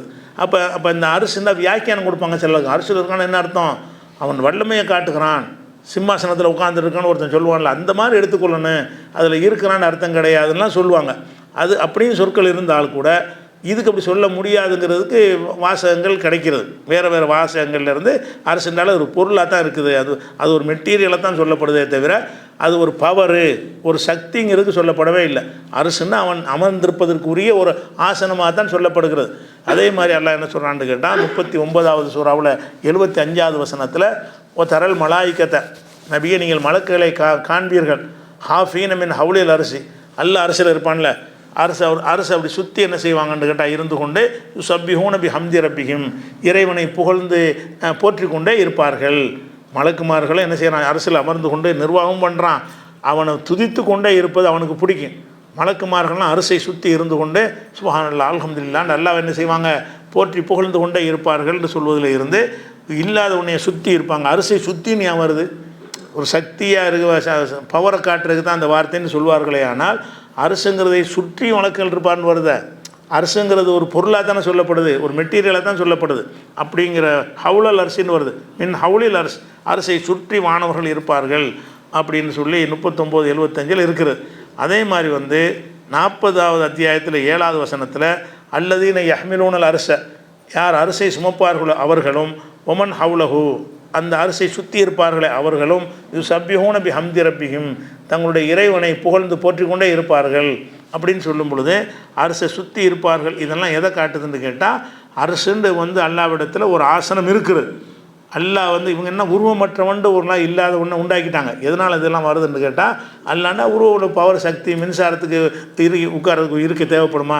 கரண்ட் இருக்குது, அது ஏதோ ஒரு சேரில் உட்காரன், அந்த மாதிரி என்ன. இறைவன் உருவமற்றவன், அவனுக்கு என்னத்துக்கு அரசுன்னு சொல்கிறாங்க? இறைவன் உருவமற்றவன் எங்கேயுமே இல்லை. இறைவன் உருவம் உள்ளவனாக தான் குர்ஆன் முழுசும் சொல்லப்படுகிறது. அவனுக்கு கை இருக்குது, முகம் இருக்குது, என் கையால் ஆதம் அலைஹிஸ்ஸலாத்தை படைச்சேன்னு இப்படி நிறைய எல்லாம் சொல்லி காட்டுறான். ஒரு நேரடியாக பார்ப்போண்டா, எதை பார்ப்போம்? மறுமை நாளில் நீங்களெல்லாம் இறைவனை பார்ப்பீர்கள். எப்படி பார்ப்பீங்க? பௌர்ணமி இரவில், அதாவது முழு நிலவில் எப்படி நிலவை நீங்கள் பார்ப்பீங்களோ அந்த மாதிரி இறைவனை பார்ப்பீங்க. மறுமையிலும் பார்க்க போகிறோம். அப்போ பார்க்க போகிறோம்டால் என்ன அர்த்தம்? எதை பார்ப்பீங்க? அந்த டைமென்ஷன் வந்தால் தானே பார்க்க முடியும். ஒரு மணி கரண்டை எப்படி நீங்கள் பார்ப்பீங்க? கரண்ட் நீங்கள் காற்றை பார்ப்பீங்களா? காற்றை பார்க்க முடியாது. பார்க்குறதுன்னு சொன்னாலேயே அது நீல அகலம் ஆழம்லாம் அது இருந்தால் தான் பார்க்க முடியும். ஒரு வடிவம் இருந்தால் தான் பார்க்க முடியும். உருவம் இல்லாத எந்த ஒன்றை நீங்கள் பாருங்கள் பார்ப்போம். காற்றை பாருங்கள், காற்றை பார்த்துட்டு என்ன சொல்லுங்கள் எப்படி இருக்குண்டு உங்களுக்கு பார்க்க இயலாது. கரண்ட்டை பார்க்க இயலுமா? சக்திகளை எல்லாம் உணரத்தான் முடியும், சக்திகளை பார்க்க முடியாது. ஆனால் அல்லாஹ் என்ன செய்கிறான்னு கேட்டால் மறுமை நாளில் பார்க்கலாம்ங்கிறாங்களே, ரசூலுல்லாஹ் சொல்கிறாங்களே, மறுமை நாளில் பௌர்ணமி நிலவை நீங்கள் எல்லோரும் பார்க்குற மாதிரி இறைவனை பார்ப்பீங்க. அதே நேரத்தில் இந்த உலகத்தில் யாரும் பார்க்க முடியாது. மூசா நபி கேட்டாங்க, முடியாதுன்னு நல்லா சொல்லிவிட்டான். ஏன் பார்க்க கேட்டாங்க? பார்க்க முடியுங்க போய் தானே கேட்டாங்க. பார்க்காத ஒன்றை நீங்கள் யாராச்சும் போய் இந்த காற்றை நான் கொஞ்சம் பார்க்கணுன்னு கேட்பீங்களா? காற்று பார்க்கறது உள்ளதில் எப்படி கேட்பீங்க?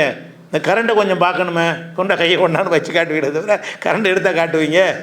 கரண்ட்டை காட்ட மாட்டான். ஒருத்தர் காட்டுன்னு கேட்டாலும் என்ன அர்த்தம்னு சொன்னால் அவன் பார்க்குற மாதிரி எல்லாம் இருக்கிறான்.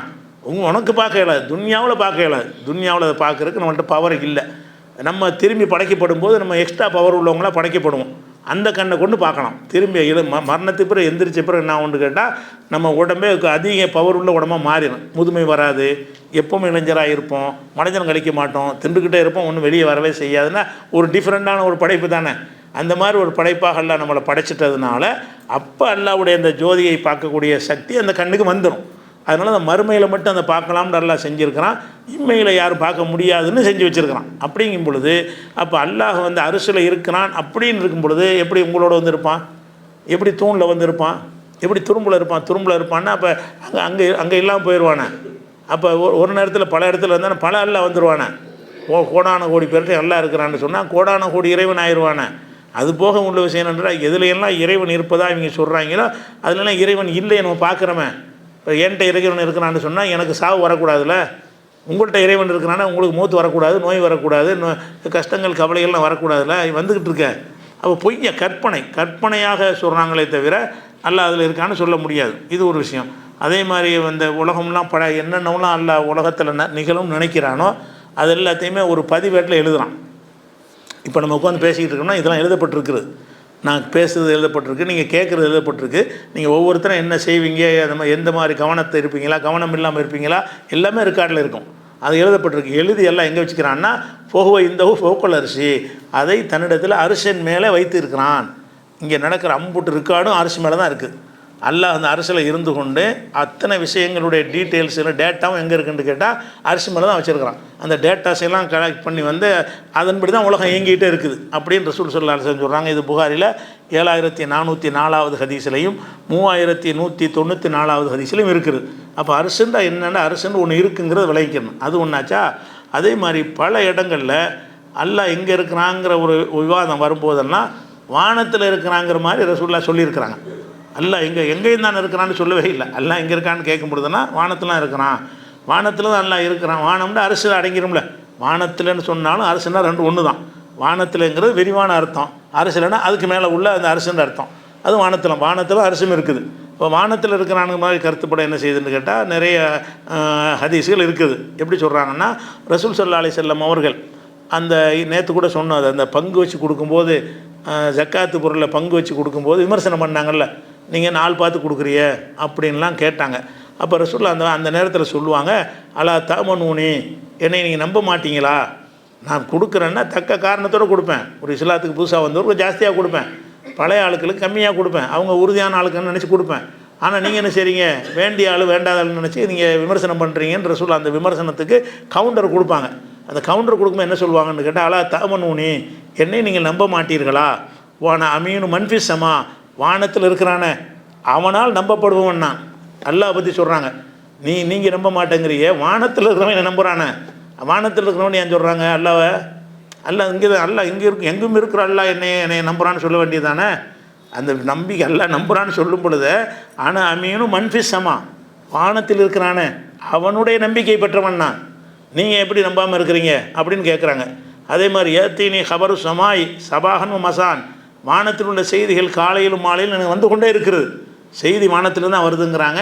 வானத்தில் தான் அல்லாஹ் இருக்கிறாங்க. மன்பிஸ்மா, அல்லாஹ் வானத்தில் தான் இருக்காங்கிறாங்க. வானத்தில்னா வானத்தில் உள்ள அரசுலன்னு அர்த்தம். அப்போ அல்லாஹ் வானத்தில் தான் இருக்கிறான்னு நம்புறதுக்கு பேர் தான் தௌஹீத். அல்லாண்டா ஒன்றுமில்லை, ஒரு சூனியம், எங்கே வேணாலும் இருப்பான் அப்படின்ற ஒரு உருவமற்றவன்னு சொல்லி அல்லாஹ் ஒன்று சக்தி பவர்ன்னு சொல்லி அல்லாஹ் ஒன்றுமில்ல நமக்கு பயம் வர மாட்டேங்குது. அல்லான்னு சொல்லி இப்படி சக்தி மின்சாரத்துக்கு வேணால் பயம் வருமா? காற்றுக்கு பயம் வருமா? ஒரு ஆள் பார்த்துட்டு தானே பயம் வரும்ல. ஒரு அருவகத்தையும் நிற்கிறாருன்னா பயம் வரும் உங்களுக்கு. சாதாரணமாக பவர்ஃபுல்லான மின்சாரத்துக்கு கூட உங்களுக்கு பயம் வராது. ஏன்? நீங்கள் சொல்லக்கூடிய சக்திகளுக்கெல்லாம் அறிவு கிடையாது. காற்றுக்கு அறிவு கிடையாது, இந்த கரண்ட்டுக்கு அறிவு கிடையாது. உங்களை என்ன ஒன்றும் செய்யாது. அது நீங்களாக போய் கையை விட்டுனா ஏதாவது செய்யுமே தவிர அது தேடிக்கிட்டு வந்து உங்களை அடிக்கவனா செய்யாது. ஆனால் இறைவன் அப்படிப்பட்டவனா? இறைவன் நம்மளை பார்த்துக்கிட்டு இருக்கக்கூடியவனாக இருக்கிறாங்க போது நீங்கள் உருவமற்றவன் சொல்கிறீங்க. அந்த உருவமற்றவன்கிற சிந்தனைக்கு வந்ததுனால தான் இதெல்லாம் வருது. உருவமற்றவன் தான். ஏன்னா கேட்டுருமில்ல, உன்னோட இருக்காங்க எங்கன்னா அவனை உருவம் இல்லை, அதனால் காட்ட இயலாதுன்றாங்க. உங்ககிட்ட எல்லாம் இருக்காங்கள காட்டுன்னா காட்ட இயலாது. அல்லாஹ் உருவம் இல்லைங்கிற ஒரு நல்ல கவசம். அது உருவம் இருக்குன்னு மட்டும் சொன்னாங்கன்னு வைங்க, காட்டுறான்னு நின்றுவோம். எடுத்து காட்ட எங்கே இருக்கிறாரு அல்லாஹ் கூடு, நானும் பார்க்குறேன் நீனு பார்ப்போம், அப்படி சொல்லிடுவோம். அதனால் வந்து அல்லாஹ் பற்றி சொல்லும்போது வானத்தில் தான் இருக்கிறான் ரசூலுல்லாஹ் சொன்ன ஒரு செய்தி இந்த ஒரு ஹதீஸில் வந்து பங்கு வச்ச நிறைய ஹதீஸில் வருது. உதாரணத்துக்காக புகாரில் 4351வது ஹதீஸில் இந்த விஷயம் மன்பிசமா, வானத்தில் உள்ளவனுக்கு நான் வந்து நம்பிக்கைக்குரியவனாக இருக்கிறேன் அப்படின்னு ரசூல் ஸல்லல்லாஹு அலைஹி வஸல்லம் சொல்கிறாங்க. ஒன்று. அதே மாதிரி குர்ஆனில் எல்லாம் என்ன செய்கிறான்னு கேட்டால் 67வது சூறாவில் தபாரக்கல்லதிங்கிறோம்ல, அந்த சூறாவில் அல்லாஹ் கேட்குறான், அமின்து மன்பி சமாய் எக்ஸ்பேவிக்குமுல் அல்ல, வானத்தில் உள்ளவன் எல்லாம் குர்ஆன் அல்லாஹ் தன்னை பற்றி சொல்கிறான். வானத்தில் இருக்கிற நான் உங்களை பூமியிலேயே புதையுற செய்து விடுவேன் என்பதில் பயமற்று இருக்கிறீர்களா அப்படின்னு கேட்குறான். வானத்தில் மன்பி சமாய், வானத்தில் இருப்பவனாகிய நான், அல்லாஹ் வந்து தன்னையை பற்றி என்ன சொல்கிறான்னு கேட்டால், வானத்தில் நான் இருக்கிறேன், வானத்தில் இருந்து கொண்டே பூமியில் உங்களை வந்து அழுந்த செஞ்சிருவேன் என்பதில் பயமற்று இருக்கிறீர்களா? பயம் இல்லாமல் இருக்கிறீங்களா? நான் நினச்சா செஞ்சிருவேன், நான் வானத்தில் இருக்கிறேன், பூமிக்குள்ளே ஒரே அமுக உங்களை அமைக்கிறவாங்கிறான்ல. அமீன்தும், நீங்கள் பயமற்று இருக்கிறீர்களா? மன்பிசமாய், வானத்தில் உள்ளவன் நான் எக்ஸ்பேபிக்குமுள் அருள உங்களை பூமியிலேயே புதையுற செய்து விடுவான் என்பதில் வந்து நீங்கள் பயமற்று இருக்கிறீர்களான்னு ஒரு வார்த்தையை கேட்குறான். இது 67வது சூறாவில் 16வது வசனம். அதே மாதிரி 17வது வசனத்தில் திருப்பியும் சொல்கிறான், அமீன்தும் மன்பிசமாய், வானத்தில் உள்ளவன் யுர்சில் அலைக்கும் ஹாசிபன், உங்கள் மீது ஒரு தண்டனையை இறக்குவதில் பயமற்று இருக்கிறீர்களா அப்படின்னு நல்லா கேட்குறான். அப்போ வானத்தில் உள்ளவன் இதுக்கெல்லாம் தன்னை பற்றி சொல்கிறான். எங்கும் இருப்பவன் எல்லாத்துலேயும் இருப்பவன் சொன்னால் அவனை பற்றி உங்களுக்கு எச்சரிக்கை பண்ணும்போதே நான் மேலேருந்து எல்லாம் பார்க்குறேன்னு எதுக்கு சொல்கிறான்? வானத்தில் இருப்பவன் தான் அல்லாஹ், வானத்தில் இருப்பவன் அல்லாஹ் நம்புறதுக்கு பேர் தான் இஸ்லாமே. அல்லாஹ் வந்து வானத்தில் இல்லை இவ்வளோங்க எங்கே வேணாலும் இருப்பான் அப்படின்னு சொன்னீங்கன்னா நீங்கள் இஸ்லாமே கிடையாது. அதுக்கு பேர் இஸ்லாம் கிடையாது, அது புது மதம். அது யாரும் அப்படி சொல்லுவார்கள், ஏன்னா அது வேறு ஒரு மதத்துக்கு கடவுள் கொள்கையை சொல்கிறாங்கன்னு அர்த்தம், அதை விளங்கிக்கிறேன். ஆனால் அதிகமான முஸ்லீம்கிட்ட அப்படி தான் இருக்குது. அல்லான்னா உருவமற்றவன், அல்லாண்டா ஒரு சூனியம், அல்லாண்டா ஒரு பவர், அல்லாண்டா ஒரு சக்தி, அல்லாண்டா ஒரு ஆள், ஒரு பவர்ஃபுல்லான ஒரு அறிவும் சிந்தனையும் ஆற்றலும் உடையவன் அப்படி நம்புறதுக்கு பதிலாக சக்தி பவருங்கிறது அறிவற்ற விஷயங்களாக கற்பனை செய்கிறாங்க. அது ஒரு விஷயத்தை விளங்கிக்கிறோம். அதே மாதிரி என்ன செய்கிறான்னு கேட்டால், தப்பிருள் அம்ர மினசமாய், வானத்தில் இருந்து கொண்டு காரியங்களை நிர்வகிக்கிறான். அல்லாஹ் சொல்லும் பொழுது காரியங்களை நிர்வகிக்கிறான்னு சொன்னால் போதும்ல, அதே வானத்தில் இருந்து எனக்கு சொல்கிறான். தப்பிருள் அம்ர மினசமாய், வானத்திலிருந்து காரியங்களை நிர்வகித்து கொண்டிருக்கிறேன் அப்படின்னு சொல்கிறான். இது 32வது அத்தியாயத்தில் 5வது வசனத்தில் இருக்கிறது. அதே மாதிரி ரசூல் ஸல்லல்லாஹு அலைஹி வஸல்லம் அவர்கள் வந்து மக்காவில் இருக்கும்போது என்ன செஞ்சாங்கன்னா, காபத்துல்லாவை நோக்கி தொழுதாங்க. இது நமக்கு தெரியும். மதீனாவுக்கு வந்தவொன்னு என்ன செஞ்சாங்கன்னு கேட்டால், ஒரு 17 மாதம் பைத்துல் முகத்தஸை நோக்கி தொழுதாங்க, காபாவை நோக்கி தொழுவலை. மதீனாவுக்கு வந்த உடனே, ஏன்னா யூதர்கள் அங்கே நிறைய இருந்தாங்க, அவங்க வந்து பைத்துல் முகத்தஸை வந்து, அதுவும் அல்லாஹ்வுடைய ஆலயம் தான், அது புனித ஆலயம் தான். அந்த பைத்துல் முகத்தஸை அதுவும் அல்லாஹ்வுடைய உத்தரவுப்படி கட்டப்பட்ட ஆலயம், அதுவும் புனித ஆலயம், அதில் மாற்றுக்கிறது கிடையாது. அதனால் ரசூலுல்லாஹ் என்ன செஞ்சாங்கன்னா, மதீனாவுக்கு வந்த உடனே பைத்துல் முகத்தஸை நோக்கி ஒரு 17 மாதம் வந்து தொழுகிறாங்க. எதனாலன்னு கேட்டால், அந்த யூதர்கள் வந்து அங்கே நிறைய இருந்ததுனால அவர்கள் தங்களுடைய வணக்கங்களை பைத்துல் முகத்தஸை நோக்கி தொழுவாங்க. யூதர்கள்லாம் பைத்துல் முகத்தஸ் தான் அவங்களுக்கு புனிதமாக கருதுவாங்க. சரி, அவங்கள ஒரு கவர் பண்ணணும்னு நினைச்சாம்பல இருக்குது. அல்லாஹ் என்ன செய்கிறான், நமக்கு நெருக்கமான நல்லா தான் இருக்கிறாரு, திசையில் என்ன இருக்குது, காபாலத்தை நோக்கினா என்ன, அதை நோக்கினா என்ன, அல்லாஹ் சொன்னால் செஞ்சுட்டு போக வேண்டியதானே. அந்த மாதிரி செய்யும்போது என்ன செய்கிறாங்க, இப்படி செய்கிறாங்க. ஆனால் ரசூலுல்லாவுக்கு என்ன விருப்பம்னு கேட்டால், பழையபடி காபாவுக்கு மாறினா நல்லா இருக்குமே, பழையபடி காபாவுக்கு மாறினா நல்லா இருக்குமேன்னு மனசில் ஆசைப்பட்றாங்க. ஆனால் அல்லாஹ் சொல்லித்தானே மாற முடியும், அவங்களாம் மாறிக்கிற முடியாது. பைத்துல் முகத்தஸை நோக்கி மாற்ற அல்லாஹ் கட்டளை இட்டாலும் கூட மனசார் ரசூலுல்லாவுக்கு அதில் அவளுக்கு பூர்ண திருப்தி இல்லை. அவங்க திருப்திலாம் என்ன இருக்குன்னா, இப்ராஹிம் நபியுடைய காபாவாக இருந்தால் நல்லா இருக்குமே, இப்ராஹிம் நபியுடைய கிப்லாவில் பின்னோக்குனா நல்லா இருக்குமேன்னு மனசில் ஆசைப்பட்றாங்க. ஆசைப்பட்டு வானத்தை நோக்கி பார்க்குறாங்க. எல்லாம் மாற்று, எதுக்கு வானத்தை நோக்கி பார்க்கணும், அந்த கிப்லாவை மாற்றணும் என்பதற்காக ரசூலுல்லாஹ் அடிக்கடி நீ வானத்தை நோக்கி பார்க்குறாய் என்பது எனக்கு தெரியுங்கிறான்ல. கது நரா த கல்லுப வஜீக பிஸ்ஸமா, வானத்தை நோக்கி உன்னுடைய முகத்தை அடிக்கடி திருப்புகிறாய், எதற்கு திருப்புகிறாய்ன்னு கேட்டால் இந்த கிப்லாவை மாற்றுறதுக்காக திருப்புகிறாய்.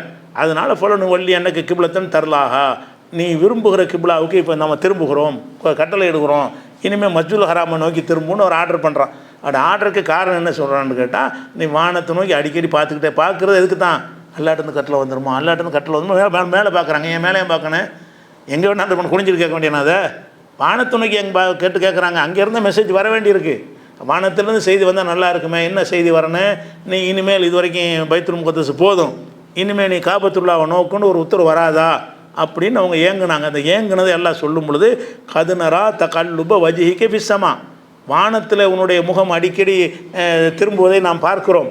எதற்கு பார்க்குறோன்னா கிப்லா மாற்றுறதுக்காக வேண்டி. எனவே ஃபலனு வள்ளி அன்னக்கு கிப்லத்தன் தரலாகா, நீ விரும்புகிற கிப்லாவை நோக்கி இப்போது உன்னை திருப்புகிறோம், திரும்பிக்க. இப்போ வள்ளி வஜ்ஹக ஷத்ரல் மஸ்ஜிதுல் ஹராம், மஸ்ஜிதுல் ஹராமுடைய திசையை நோக்கி உன் முகத்தை திருப்பிக்கொள்னு சொல்லி அவங்க விரும்பின உத்தரவு வந்துருச்சு. அது மேட்ரு இல்லை. மேட்ரு என்னென்னு கேட்டால், வானத்தை நோக்கி எதுக்கு பார்த்தாங்க, வானத்திலேருந்து கட்டளை வரும்னா வானத்தில் இருக்கிறவன் தானே கட்டளை போட முடியும். அப்போ வானத்தில் இருக்கிற என்பது ஒரு இஸ்லாத்தில் இல்லாத கொள்கை மாதிரி என்ன செய்கிறாங்க, நினைக்கிறாங்க. அதே மாதிரி ரசூல் ஸல்லல்லாஹு அலைஹி வஸல்லம் சொல்கிறாங்க, இது முஸ்லிமில் ஒரு ஹதீஸ் வந்து இருக்கிறது, ஒரு கணவன் மனைவி தாம்பத்திய உறவில் இருக்கக்கூடிய நேரத்தில் மனைவி என்ன செய்கிறான்னா, கணவனுக்கு அந்த விருப்பத்துக்கு இணங்க மாட்டேங்கிறான். தக்க காரணம் இருந்தால் எல்லாத்துக்கும் மார்க்கத்தில் அனுமதி இருக்குது, உடம்பு சரியில்லை அது இல்லை, அந்த மாதிரி ஒரு காரணம் இல்லாமல் ஒரு வீம்புக்காக வேண்டி கணவனோட ஒத்துழைக்க மறுத்தாள்னு சொன்னால் அதை பற்றி ரசூலுல்லாஹ் சொல்கிறாங்க, மாமின் ரஜுலன் எதுவும் இம்ராத்தஹு இலா ஃபிராஷிகா, மனைவியை தன்னுடைய படுக்கைக்கு அழைக்கக்கூடிய நேரத்தில் இப்போ தஹபா அலைஹி, அவள் அதுக்கு ஒத்துழைக்க மறுத்தாள் என்று சொன்னால், இல்லா கானல்லதி ஃபிஸ்ஸமாயி சாகித்தன் அலைஹா, வானத்தில் இருப்பவன் அவள் மீது கோவப்படுவான். வானத்தில் இருப்பவனுங்கிறாங்க அல்லாஹ் கோவப்படுவான்னு சொல்லலாம். அல்லாஹ் கோவப்படுவான்னு சொல்கிறதுக்கு பதிலாக என்ன செய்கிறாங்க, இல்லா கானல்லதி ஃபிஸ்ஸமா, வானத்தில் இருக்கிறானே அவன் அவள் மீது கோவப்படுவான்னு அல்லாஹ் சொல்கிறாங்க. அப்போ அல்லாஹ் வானத்தில் தான் இருக்கிறான் என்பதை இந்த முஸ்லீமுடைய ஹதீஸ், இது முஸ்லீமில் வந்து 2595 ஹதீஸில் இருக்கிறது. இது ஒன்று இருக்குது. அதே மாதிரி வந்து மலக்குமாரெலாம் வர்றாங்கல்ல, மலக்குமாரெலாம் அந்த பூமிக்கு வர்றாங்க, வந்து இப்போ கூட இங்கே கூட இருப்பாங்க, எல்லா பள்ளியிலையும் இருப்பாங்க, காலையிலையும் வருவாங்க, சாயந்தரம் வருவாங்க, வந்துட்டு டியூட்டி மாற்றுவாங்க. காலை மலக்குகள் வந்து மேலே போவாங்க, சாயந்தரத்து மலக்குகள் வருவாங்க, இவங்க டியூட்டியை முடித்தவொன்னே அவங்க வருவாங்க. 2 டைம்ஸ் என்ன செய்வாங்க, காலை நேரத்து மலக்குகள் மாலை நேரத்து மலக்குகள்னு 2 ஷிஃப்ட்டாக வர்றாங்க. ஷிஃப்ட் மாதிரி எல்லாம் போட்டிருக்கிறான். இந்த உலகத்து ஷிஃப்ட்டை இங்கேருந்து எடுத்துக்காங்க, இவ்வளோ இருக்குது, ஷிஃப்ட் முறையில் வேலை வாங்குறான்ல. அப்போ இந்த மலக்கிட்ட செய்வார்னு கேட்டால், அல்லாட்ட மேலே ஏறி போவார்கள். போனவுடனே நீ அடியார்களை எப்படி கண்டீர்கள்னு கேட்கும் பொழுது, அவங்க நாங்கள் போகும்போது தொழுதுகிட்டு தான் இருந்தாங்க, திரும்பி வரும்போது தொழுதுகிட்டு தான் இருந்தாங்க, நான் காலையில் கூட சுபு தொழுதுட்டுருப்போம், திரும்பி போகும்போது மகரிப் தொழுதுட்டுருப்போம், நடுவில் உள்ளதெல்லாம் சொல்லாமல் என்ன செய்வாங்க, நாங்கள் போகும்போதும் தொழுதுகிட்டு இருந்தாங்க, திரும்பி வரும்போதும் தொழுதுகிட்டு இருந்தாங்க. அந்த சம்பவம் வேறு. வானத்தில் ஏறி இதே வானத்தில் ஏறணும்னு நல்லா கேட்பாண்டு வருது. வானத்தில் அல்லாட்ட தானே போகிறாங்க ஏறி, மலக்குமார் வந்துட்டு அங்கே எங்கே இருந்தான்னு சொன்னால் இங்கே இருந்து பேசிடலாமே, எல்லாம் அந்த மாதிரி வந்தோம் நல்லா இருக்கிறாங்கன்னு சொல்லி இங்கே இருந்து பேசிடலாமே, இங்கேருந்து பேச மாட்டாங்க, நேராக போய் வானத்துக்கு ஏறி தான் போவார்கள். இது இல்லை சமாய், வானத்துக்கு ஏறி சென்று பேசுவார்கள் அப்படிங்கிற ஒரு விஷயத்தை வந்து சொல்லுவாங்க. பல கேள்வி எல்லாம் கேட்பான். அது நீங்கள் வந்து அவங்களுடைய சொல்கிறீங்க, அவங்க என்ன கேட்குறாங்கன்னு நல்லா கேட்பான். அவங்க சொர்க்கத்தை கேட்பாங்க, சொர்க்கத்தை அவங்க பார்த்துருக்குறாங்களா இல்லை, அப்படி இருந்து எப்படி கேட்குறாங்க பார்த்தீங்கன்னா நம்மளை பாராட்டுவான்ல, அது மாதிரி உள்ளது. இது முஸ்லீமில் 4854 ஹதீஸில் இருக்கிறது. இப்போ இது எல்லாமே எதை காட்டுதுன்னு கேட்டால், இறைவன் வந்து வானத்தில் தான் இருக்கான்னு நம்புது இஸ்லாத்தினுடைய முக்கியமான ஒரு அடிப்படைன்னு வழங்கிக்கிறணும். அதே மாதிரி வந்து இன்னொரு சம்பவம் என்னென்னு கேட்டால், ஒரு சஹாபி சொல்கிறார், நான் வந்து நிறைய ஆடுகள் வச்சுருந்தேன், இந்த ஆடு மேய்க்கிறதுக்கு ஒரு வேலைக்கார பெண் ஒன்று வச்சுருந்தேன், அந்த வேலைக்கார பெண் மூலமாக அடிமை பெண்ணை வச்சு நீ ஆட்டெல்லாம் பார்த்துக்க அப்படின்னு சொன்னேன். சொல்லும்போது என்ன ஆச்சுன்னு கேட்டால், அந்த ஆடை வந்து என்ன ஓனாய் வந்து ஒரு ஆட்டை பிடிச்சி தின்றுச்சு. இந்த அடிமை பெண்ணு வந்து ஆட்டை பராமரிக்கும் பொழுது, அப்போ இந்த என்ன தான் பராமரித்தாலும் ஒரு ஓனாய் வரும்போது என்ன செய்ய முடியும், 100கணக்கான ஆடு இருக்கு, ஒரு ஆட்டை தூக்கிட்டு போச்சுன்னு வைங்க, அது பெரிய குற்றம்னு சொல்ல முடியாது. இருந்தாலும் இவர் சரியான கோவம் வந்து ஓங்கி அரைஞ்சிடுறாரு, எப்படி ஒரு ஆட்டை மிஸ் பண்ணிட்டியே, ஒரு ஆட்டை வந்து காவு கொடுத்துட்டியேன்னு சொல்லி அந்த அடிமை பெண்ணை வந்து அடிச்சிடுறாரு. அடித்த உடனே அவருக்கு அப்படியே ஒரு பெரிய கவலை வந்துருச்சு. சில பேருக்கு என்ன செய்யணும்னா அடிச்சு விட்டு ரொம்ப வருத்தப்படுவாங்க, கோகார ஆட்கள் இருப்பாங்க. சில பேர் அடிச்சுட்டு நல்லா அந்த திமிரில் இருப்பாங்க கடைசி வரைக்கும். சில ஆளுக்கு இது வந்து உடனே மனசு மாறிடு, தெரியாமல் அடிச்சு விட்டோமே, இதுக்கு போட்டு அடிக்கக்கூடாது, சாதாரண நடக்கிற விஷயம் தானே அப்படின்னு சில பேர் விளங்குவாங்க. இவர் விளங்குன ஒரு ஆள். இவர் என்ன செய்கிறாரு, அடிச்சிட்டமே என்ன செய்யறதுன்னு போய் ரசூலுல்லாஹ்ட்ட வந்து அல்லாஹ்வுடைய தூதரை, நான் வந்து இப்படி செஞ்சுட்டு அந்த அடிமை பெண்ணை வந்து அடிச்சு விட்டேன், அதுக்கு பரிகாரமாக அவர் வந்து நான் விடுதலை செய்ய விரும்புகிறேன் அப்படின்னு சொல்லி, அடிமை இல்லாமல் நான் ஆக்கிற போகிறேன், அடித்ததுக்கு பரிகாரம் இனிமேல் அடிமை கிடையாது, நீ சுதந்திரமாக நடக்க விரும்புகிறேன்னு சொல்கிறார். நானும் ஒரு மனுஷன் தானே, எல்லாரையும் பண்ண அப்படின்னு ரசூலுல்லாஹ்ட்ட ரிக்வெஸ்ட் கேட்குறார். நானும் ஒரு மனுஷன், ஆசுபுக்கமா யோசிப்பன், மனிதர்கள் வந்து இந்த மாதிரி செய்வது போல் கோவப்படுறதும் நானும் கோவப்பட்டேன் அப்படின்னு சொல்கிறார். அப்போ சொல்லும்போது அப்போ ரசூலுல்லாஹ் என்ன செய்வாங்கன்னு கேட்டால், நீ அந்த அடிமை பெண்ணை கொண்டுட்டு வாமாங்க, யார் அடித்து அந்த பொண்ணை கூட்டிகிட்டு வாமாங்க. அவர் கூட்டிகிட்டு வந்துடுவார். வந்தவனை ரசூலுல்லாஹ் கேட்பாங்க, ஐநல்லா, அல்லாஹ் எங்கே இருக்கான்னு கேட்பாங்க. அதை வந்து அது முஸ்லீமான பொண்ணாண்டு அறிஞ்சிக்கிறதுக்காக வேண்டி அந்த பெண்ணை கூட்டிகிட்டு வர சொல்லி அடிமையிட்ட கேட்பாங்க, ஐநல்லா, அல்லாஹ் எங்கே இருக்கிறான். அந்த பெண்ணு சொன்னிச்சு பிஸ்வ மானத்தெலாம் இருக்கிறான் அப்படின்னு சொல்லுது. அப்புறம் அங்கே இருக்கிற மண் ஆனால் நான் யாருன்னு கேட்குறாங்க. அந்த அம்மா சொல்லு, அந்த ரசூலுல்லாஹ், நீங்கள் அல்லாஹ்வுடைய தூதர், அல்லாஹ் எங்கே இருக்கான் வானத்தில், நான் யார் அல்லாஹ்வுடைய தூதர். இந்த 2 கேள்வி தான், நான் வேறு கேள்விலாம் கேட்கல. அப்போ ரசூலுல்லாஹ் சொல்கிறேன், ஆத்திகா, அவளை விடுதலை செஞ்சிரு, இன்னவா மூமினா, அவள் மூமினான பெண்ணு. மூமினுக்கு அளவுகள் என்ன, வானத்தில் இருக்கிறாங்கிற அந்த கேள்வியை வாங்கிட்டு அதான் மூமினானுக்கு பெண்ணுக்கு அடையாளம்ங்கிறாங்க. அந்த அடிமை பெண்ணை விடுதலை செய்கிறதுக்கு சொல்லும்போது அதுக்கு அவளை நீ விடுதலை செஞ்சிரு, ஏனென்றால் ஃபைன்னஹா மூமினத்துன், அந்த பெண் வந்து மூமினான பெண்ணு அப்படின்ற ரசூல் ஸல்லல்லாஹு அலைஹி வஸல்லம் சொல்கிறாங்க. அப்போ மூமினான பெண் என்பதற்காக விடுதலை செய்ய சொன்னதுக்கு அளவுகள் 2 விஷயம் தான் அளவுகள். ஒன்று ரசூலுல்லாஹ் ஒத்துக்கிட்டது, இன்னொன்று அல்லாவை வானத்தில் இருக்கிறான்னு நம்பினது. அல்லாஹ் வானத்தில் இருக்கிறான்னு நம்பிய காரணத்தினாலையும் ரசூலுல்லாஹ் வந்து ரசூலுல்லாஹ்னு ஒத்துக்கொண்ட காரணத்தினாலையும் அவங்க மூமின் ரசூலுல்லாஹ் சர்டிஃபிகேட் கொடுத்தாங்கன்னு சொன்னால், அப்போ முதல்ல அறிந்து கொள்ள வேண்டிய விஷயம் என்னென்னு கேட்டால், இறைவன்னா அவனுக்குன்னு ஒரு இடத்துல அவன் இருக்கிறான். அவனுக்கு இடம் தேவையில்லை. அந்த அரசு இல்லாமல் இருக்குமோ அவன் இருக்கத்தானே செஞ்சான், அவன் இருந்துக்கிட்டு தான் இருக்கிறான். இருந்தாலும் அவன் விரும்பின மாதிரி ஒன்றை தேர்ந்தெடுத்து வச்சுக்கிறான். அவனுக்கு இந்த அரசு இல்லாமல் அவன் இருப்பான், யாரும் இல்லாமல் இருப்பான். இப்போ மலக்களை விட்டு சில காரியங்கள் எல்லாம் செய்ய சொல்கிறான், மலக்களை செய்ய முடியாதா? அவன் ஆகண்டு ஆயிரம். அவன் தன்னுடைய வல்லமையை காட்டுவதற்காக என்ன செய்வான், அவன் விரும்பினது எதை வேணாலும் செய்வான். அதனால் அது தேவைன்ற அர்த்தம் கிடையாது, அது அவசியம்ன்ற அர்த்தம் கிடையாது. ஆனால் அவன் இப்போ மலக்கும் இதே கேள்வி கேட்கலாம், மலக்குனதுக்கு அல்லாவுக்கு தேவை, அவனே செஞ்சிடவனியான்னு கேட்க முடியுமா? செய்யணும் முடியும் தான். அவன் விரும்பலை, விரும்பினா மலக்க வச்சிருப்பான், விரும்பாடி அவனாக செய்வான். இதில் என்ன உனக்கு கேள்வி இருக்குது? இறைவனுடைய தனி அதிகாரத்தில் கேள்வி கேட்க நம்ம யார்? இறைவன் படைச்ச இறைவனை விரும்பின என்ன விரும்புகிறானோ அதை செய்வான். நம்மளோட தான் கேள்வி கணக்கலாம். அவன் ஃபஆலுலிமா யுரீத், நினைத்ததை எல்லாம் செய்யக்கூடியவன் என்று அல்லாவுக்கு லா யுஸ்அல் அம்மா யஃபஅல், அவன் செய்வதை பற்றி கேட்கக்கூடாது. ஒஹும் யுஸ்அலூன், அவர்கள் செய்வதை பற்றி தான் கேட்கப்படுவார்கள் நல்லா சொல்கிறான். அதனால் அப்போ அல்லாஹ் வந்து வானத்தில் இருக்கிறான், அரசில் இருக்கிறான் என்று நம்பிட்டோம்னு சொன்னால் இந்த மாதிரி வசனங்களை தப்பாக வழங்க மாட்டோம். அல்லாஹ் நெருக்கமாக இருக்கிறான், அல்லாஹ் அருகில் இருக்கிறான், அல்லாஹ் உங்களோட இருக்கிறான். இதெல்லாம் என்ன அர்த்தம்னு கேட்டால், அங்கே இருந்து கொண்டு உங்களை கண்காணிக்கிறான், பார்க்குறான், உதவுறான், தேவையானது செஞ்சு தர்றான். அந்த அர்த்தம் தான் கொடுக்கணும்னு எல்லாம் சந்தேகம் இல்லாமல் விளங்கிக்கலாம். அப்போ இது நேரடி அர்த்தம் கொடுக்கக்கூடாது. எதுக்கு? அருகில் இருக்கிறான், அருகில் இருக்கிறது இலக்கிய அர்த்தம் தான் கொடுக்கணும். நெருக்கமாக இருக்கிறான் என்பதற்கு நீங்கள் உலகத்தில் நெருக்கத்துக்கு மாற்று அர்த்தம் கொடுக்குறீங்கல்ல, அந்த அர்த்தத்தை தான் அல்லாஹ் நெருங்கி இருக்கிறான் என்பதற்கும் அல்லாஹ் உங்களோடு இருக்கிறான் என்பதற்கும் 2வது அர்த்தத்தை தான் கொடுக்கணுமே தவிர பிரதானமான அகராதி அர்த்தம் இருக்குல்ல அது கொடுக்க இயலாது. ஒரு இலக்கிய பொருள் தான் கொடுக்கணும் அப்படிங்கிற நினைக்கிறோம். இது போன்ற இந்த இன்னும் பல வசனங்கள் இருக்குது. இன்ஷா அல்லாஹ் நம்ம அடுத்தடுத்த நாட்களில் பார்க்கலாம். அடுத்து வந்து அப்டேட்டாக அந்த அப்டேட் பார்க்கணும்ல, சமீபகாலத்து அப்டேட்டு. அதில் வந்து ஒரு அப்டேட்டில் என்னென்னு கேட்டால், அந்த ஈரான் இந்த இலங்கை கப்பல் சம்மந்தமாக சொன்னோம்ல, அதை நடந்த அன்னைக்கு நம்ம சொன்னது அந்த தகவலில் வந்து நம்ம சொன்ன மாதிரி இல்லை. அது என்னென்னு கேட்டால், இவங்க வந்து அந்த 2வது கப்பல் வந்தாங்கள்ல, அதுவும் வந்து இங்கே வந்த கப்பல் தான்.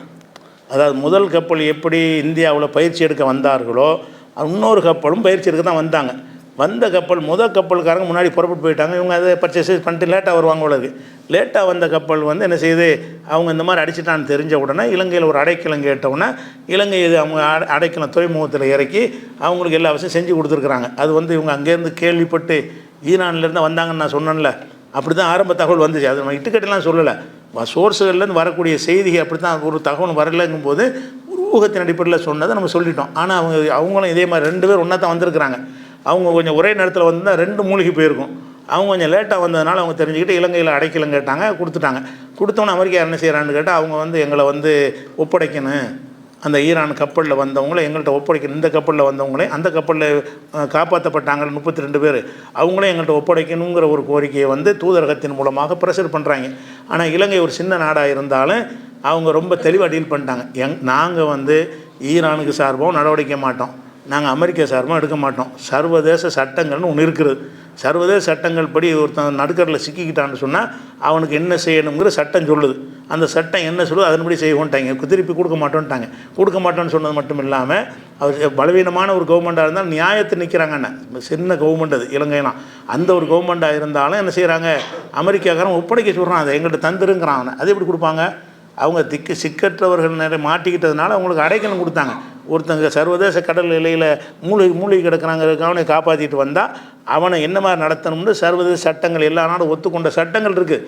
அந்த சட்டங்கள் போய் செய்வோம்னு சொல்லிட்டு என்ன செஞ்சிட்டாங்கன்னு கேட்டால், இன்னையிலேருந்து நாங்கள் ஒரு மாதத்துக்கு அவங்கள விசாவாக கொடுத்துட்டோம். விசா கொடுத்து நாட்டில் சுற்றி போங்கடான்ட்டான். ஒரு மாதத்துக்கு என்ன காயமடைஞ்சவங்களாம் இருப்பாங்க. நீ ஒரு மாதத்துக்கு விசா எல்லாருக்கும் அனைத்துக்கும் விசா கொடுத்து நீங்கள் ஒரு குணம் விரும்பி வேறு செஞ்சுக்கிறீங்கன்ட்டான். யார்ட்டையும் பிடிச்சிடும் கொடுக்க மாட்டோங்கிறான். சட்டத்தின்படி என்ன இருக்குதோ அதைத்தான் நாங்கள் செய்வோம். சர்வதேச சட்டமும் ஒன்று இருக்குது. அமெரிக்கா சார்பாகவும் நாங்கள் முடிவு எடுக்க மாட்டோம், ஈரான் சார்பாகவும் எடுக்க மாட்டோம். சட்டத்தின்படி முடிவு எடுப்போம்னா ஒரு தரமான ஒரு முடிவு எடுத்துருக்குறாங்க. ஒரு தகவலுக்காக கூடுதலாம். அடுத்த ஒரு விஷயம் என்னென்னு கேட்டால், இன்றைக்கி உள்ள அப்டேட்டுக்கு முன்னாடி முக்கியமாக சொல்ல வேண்டிய என்னென்னு கேட்டால், இப்போ பெட்ரோல் வாங்குகிற விஷயத்துக்கு என்ன செஞ்சார்னா, ட்ரம்ப் இந்தியாவுக்கு வரி போட்டார். அந்த வரிக்கு பயந்துக்கிட்டு ஒரு மோடி போய் ஒரு அக்ரிமெண்ட் போட்டு அதாவது ரஷ்யாவில் நான் பெட்ரோல் வாங்க மாட்டேன், அதை ரஷ்யாவில் வாங்கக்கூடாதுங்கிறது தான் அவருடைய தீர்மானம், ட்ரம்புடைய வற்புறுத்தல். எதனால் வாங்கக்கூடாதுன்னு கேட்டால், ரஷ்யா உக்ரைனில் சண்டை போடுது, அதனால் அதை எதிர்க்கிற விதமாக நீங்கள் ரஷ்யாவில் பெட்ரோல் வாங்கினீங்கன்னு சொன்னால் 25% வரி கூடமாக போடுவேன். உங்கள் நாட்டிலேருந்து வரக்கூடிய பொருள்களுக்கு, இந்தியாவிலேருந்து வரக்கூடிய பொருள்களுக்கு நான் இன்னொரு 25% நான் வரி, ஏற்கனவே ஒரு 25 இன்னொரு 25 போடுவேன் அப்படின்னு சொல்லிட்டு இருந்தார். இவங்க கேட்கல. ஆனால் இப்போ என்ன செய்கிறாங்கன்னா, கூப்பிட்டு என்ன மிரட்டான்னு தெரியல. மிரட்டினவுடனே இப்போ மோடி என்ன செஞ்சார்னு கேட்டால், பார்லிமெண்ட்டுக்கும் சொல்லாமல் மக்களுக்கும் சொல்லாமல் அவராக ஒரு அக்ரிமெண்ட் பண்ணிட்டார். அந்த அக்ரிமெண்ட்டை கூட அவர் சொல்லலை, ட்ரம்ப் தான் சொன்னார். இனிமேல் வாங்க மாட்டாங்க, இந்தியா ரஷ்யாவில் வாங்க மாட்டாங்க, நாங்கள் வெனிசுலாவை கலவண்டு வச்சுக்கிறோம்ல, கைப்பற்றி அதிபரை கைது பண்ணி வச்சுக்கிறோம்ல, அந்த நாட்டு பெட்ரோலை தான் வாங்குவாங்கன்னு சொல்லி இவர் அறிவிக்கலை, மோடி அறிவிக்கலை. ஒரு உலகத்தில் இப்படி ஒரு கேவலம் எங்கேயும் பார்க்க முடியாது. அதனால் ரஷ்யாவில் அவங்க வாங்காத காரணத்தினால் அவங்களுக்கு அந்த எக்ஸ்ட்ரா போட்ட 25 வரை இனிமேல் கிடையாது. இந்தியாவுக்கு 325லையும் கூட 7 குறைச்சி 18 தான் போட போகிறோம். இந்தியாவுடைய எந்த சாமானுக்கும் 18 தான் போட போகிறோம். அதுக்கு விலையாக என்ன செய்வாங்க, இவங்க அங்கே ரஷ்யாவில் வாங்க மாட்டோன்னு இந்தியா சொன்னால் அதுக்காச்சும் பரவாயில்லைங்கிறான். இவர் வாயை திறக்கவே இல்லை. அவர் தான் சொல்கிறார், ட்ரம்ப் தான் சொல்கிறார், நான் இந்த மாதிரி வாங்க மாட்டாங்க, இனிமேல் ரஷ்யாவோட வாங்க மாட்டாங்கன்ட்டார். அப்போ என்ன செஞ்சிட்டாங்கன்னா, வாங்க மாட்டாங்கன்னு சொல்லிவிட்டு இப்போ முந்தா நாள் என்ன செய்கிறாருன்னு கேட்டால், ஒரு மாதத்துக்கு வாங்கிக்கிறதுக்கு நான் பர்மிஷன் கொடுக்குறேங்கிறான். யார், நம்ம தேர்ந்தெடுத்து ஒரு நாட்டில் ஆட்சி வச்சுருக்குறோம், அவன் அங்கே உட்காந்துட்டு என்ன செய்கிறான்னு அவன் பர்மிஷன் கொடுக்குறான். யாருக்கு, இந்தியாவுக்கு. ஏன் ஒரு மாதத்துக்கு வாங்க சொல்கிறான்னு கேட்டால், ஹோர்முஸை மூடிட்டாங்க, ஆயில் வராது.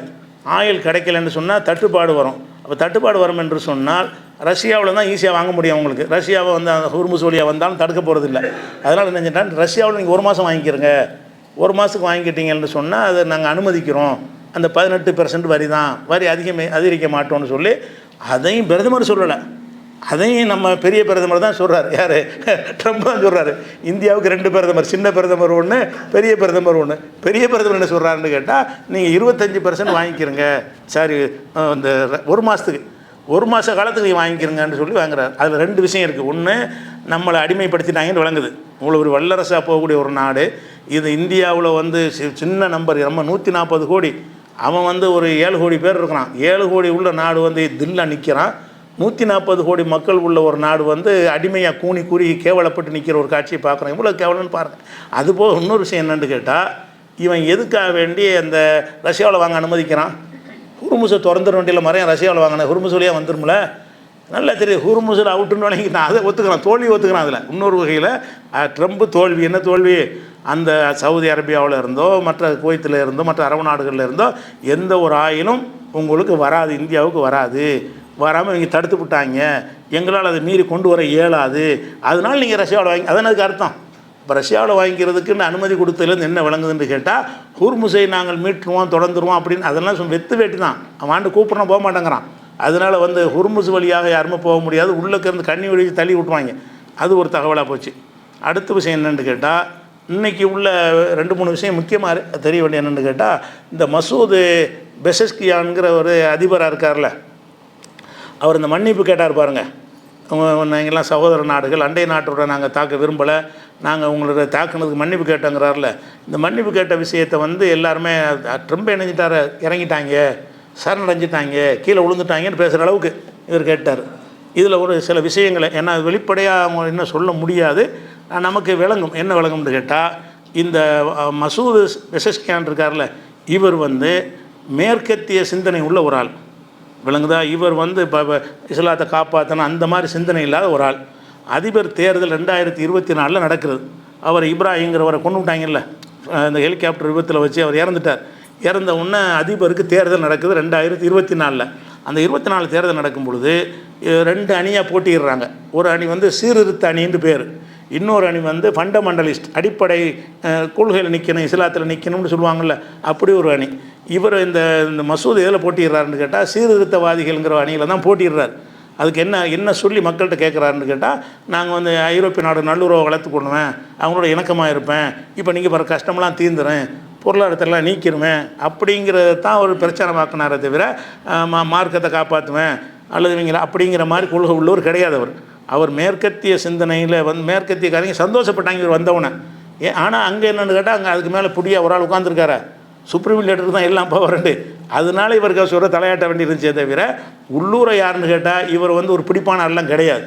அதனால் அந்த மாதிரி உள்ள ஆளாக இருந்தனால அவர் என்ன செஞ்சிட்டாருன்னா, ஒரு 1,63,00,000 வாக்கு அவர் வாங்கி ஜெயித்தார். அவருக்கு எதிர்த்து போட்டியில் சயீது ஜலீலிங்கிறவர் 1,35,00,000 வாக்கு தான் வாங்கினார். 30 லட்சம் வாக்கு அதிகமாக வாங்கியிருக்கார். 30 லட்சம் வாக்கு அதிகமாக மக்கள் எதுக்கு போட்டாங்கன்னா, அந்த வறுமை தொலையட்டும், எவ்வளோ நாளைக்கு தான் கஷ்டப்படுறது, விலைவாசிலாம் ஏறிக்கிட்டு இருக்கிறது, இவர் வந்து எல்லா நாட்டிலையும் பேசி ஒரு சுமூகமான பொருளாதாரத்தெல்லாம் நீக்கி நமக்கு நல்லது செய்வார்னு நினச்சி என்ன செஞ்சாங்க, அவருக்கு ஓட்டு போட்டாங்க, ஜெயிச்சிட்டாங்க. ஜெயித்தாலும் இவர் வந்து இந்த மேற்கத்திய உலகத்துக்கு ஆதரவாக இவர் ஒன்றும் சொல்ல முடியலை. ஏன் சொல்ல முடியலைன்னு கேட்டால், அவர் ஆயத்துல்லா காமினி வந்து என்ன செய்கிறாரு, அதுக்கு முட்டுக்கட்டையாக இருக்கிறாரு. சுப்ரீம் லீடர் அவர் தான். இவங்க வந்து லோக்கலில் இருக்கிற நிர்வாகம் பண்ணலாமே தவிர அவரை மீறலாம் ஒன்றும் செய்ய முடியாது. அடினா அடித்து ஆகணும். இராணுவம்லாம் அவங்க கண்ட்ரோலில் தான். குறிப்பாக அந்த ஐஆர்ஜிசி, அந்த புரட்சிகர இராணுவ படை வந்து அவர் அந்த சுப்ரீம் லீடருடைய கையில் தான் இருக்குது. இப்போ அவர் போனதுக்கு பிறகு இவர் என்ன செய்கிறாருன்னு கேட்டால், இவர் தன்னிச்சையாக சொல்கிறார், நல்லா வழங்கணும், இந்த மாதிரி மன்னிப்பு கேட்டது என்பது வந்து அந்த இராணுவத்துக்கு உடன்பாடு கிடையாது, இஸ்லாமிய புரட்சிகர படைக்கு உடன்பாடு கிடையாது. எதுக்கு நீ மன்னிப்பு கேட்குற, சும்மா போய் அடித்தோம், நம்ம அடித்து அவங்க துணை செஞ்சாங்க, அங்கேருந்து தாக்குதல் பண்ணுறாங்க, அமெரிக்காவுக்கு இடம் கொடுக்குறாங்க, அவங்கள காப்பாற்ற பார்க்குறாங்க, அதனால தான் அடித்தோன்னு நல்லா தெரியும் போது எதுக்கு நீ மன்னிப்பு கேட்டேங்கிறத இராணுவத்துடைய கொள்கை. இவர் மன்னிப்பு கேட்டேன்டார்ல, கேட்டு அரை மணி நேரத்தை மறாடிச்சாங்க. உனக்கு இப்போ சல்லி காசு மதிப்பு இல்லைன்னு காட்டுறதுக்காக வேண்டி இந்த அதிபருக்கு வந்து பைசாவுக்கு மதிக்க மாட்டோன்னு சொல்லிட்டு என்ன செஞ்சாங்க, இவர் சொன்னார்.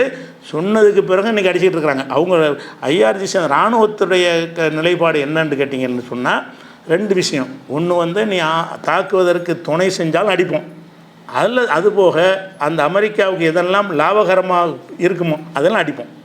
எண்ணெய் வயல் அதெல்லாம் இதை வச்சு தானே ஆட்டம் போடுறீங்க, அதனால் உங்களை சிவிலியன்களை அடிக்க மாட்டோம், ஆனால் உங்களுடைய பண ஆதிக்கத்தை வச்சு தான் அவ்வளோ செய்கிறீங்க, இந்த பணத்தை காப்பாற்றுறதுக்கு தான் அடிமையாகி போயிட்டீங்க அமெரிக்காவில் அப்படிங்கிறதுனால அதையும் அடிப்போங்கிற இவங்க நிலைப்பாடு. இவர் என்ன செய்கிறாருன்னா, நம்ம அமெரிக்காவிலேருந்து அந்த மத்திய கிழக்கு நாடுகள்லேருந்து நம்ம விமானம் வந்து தாக்குனா எதிர்த்தாக்கல் பண்ணுவோம், இல்லாட்டி விட்டுருவோங்கிறார் இவருடைய தன்மை.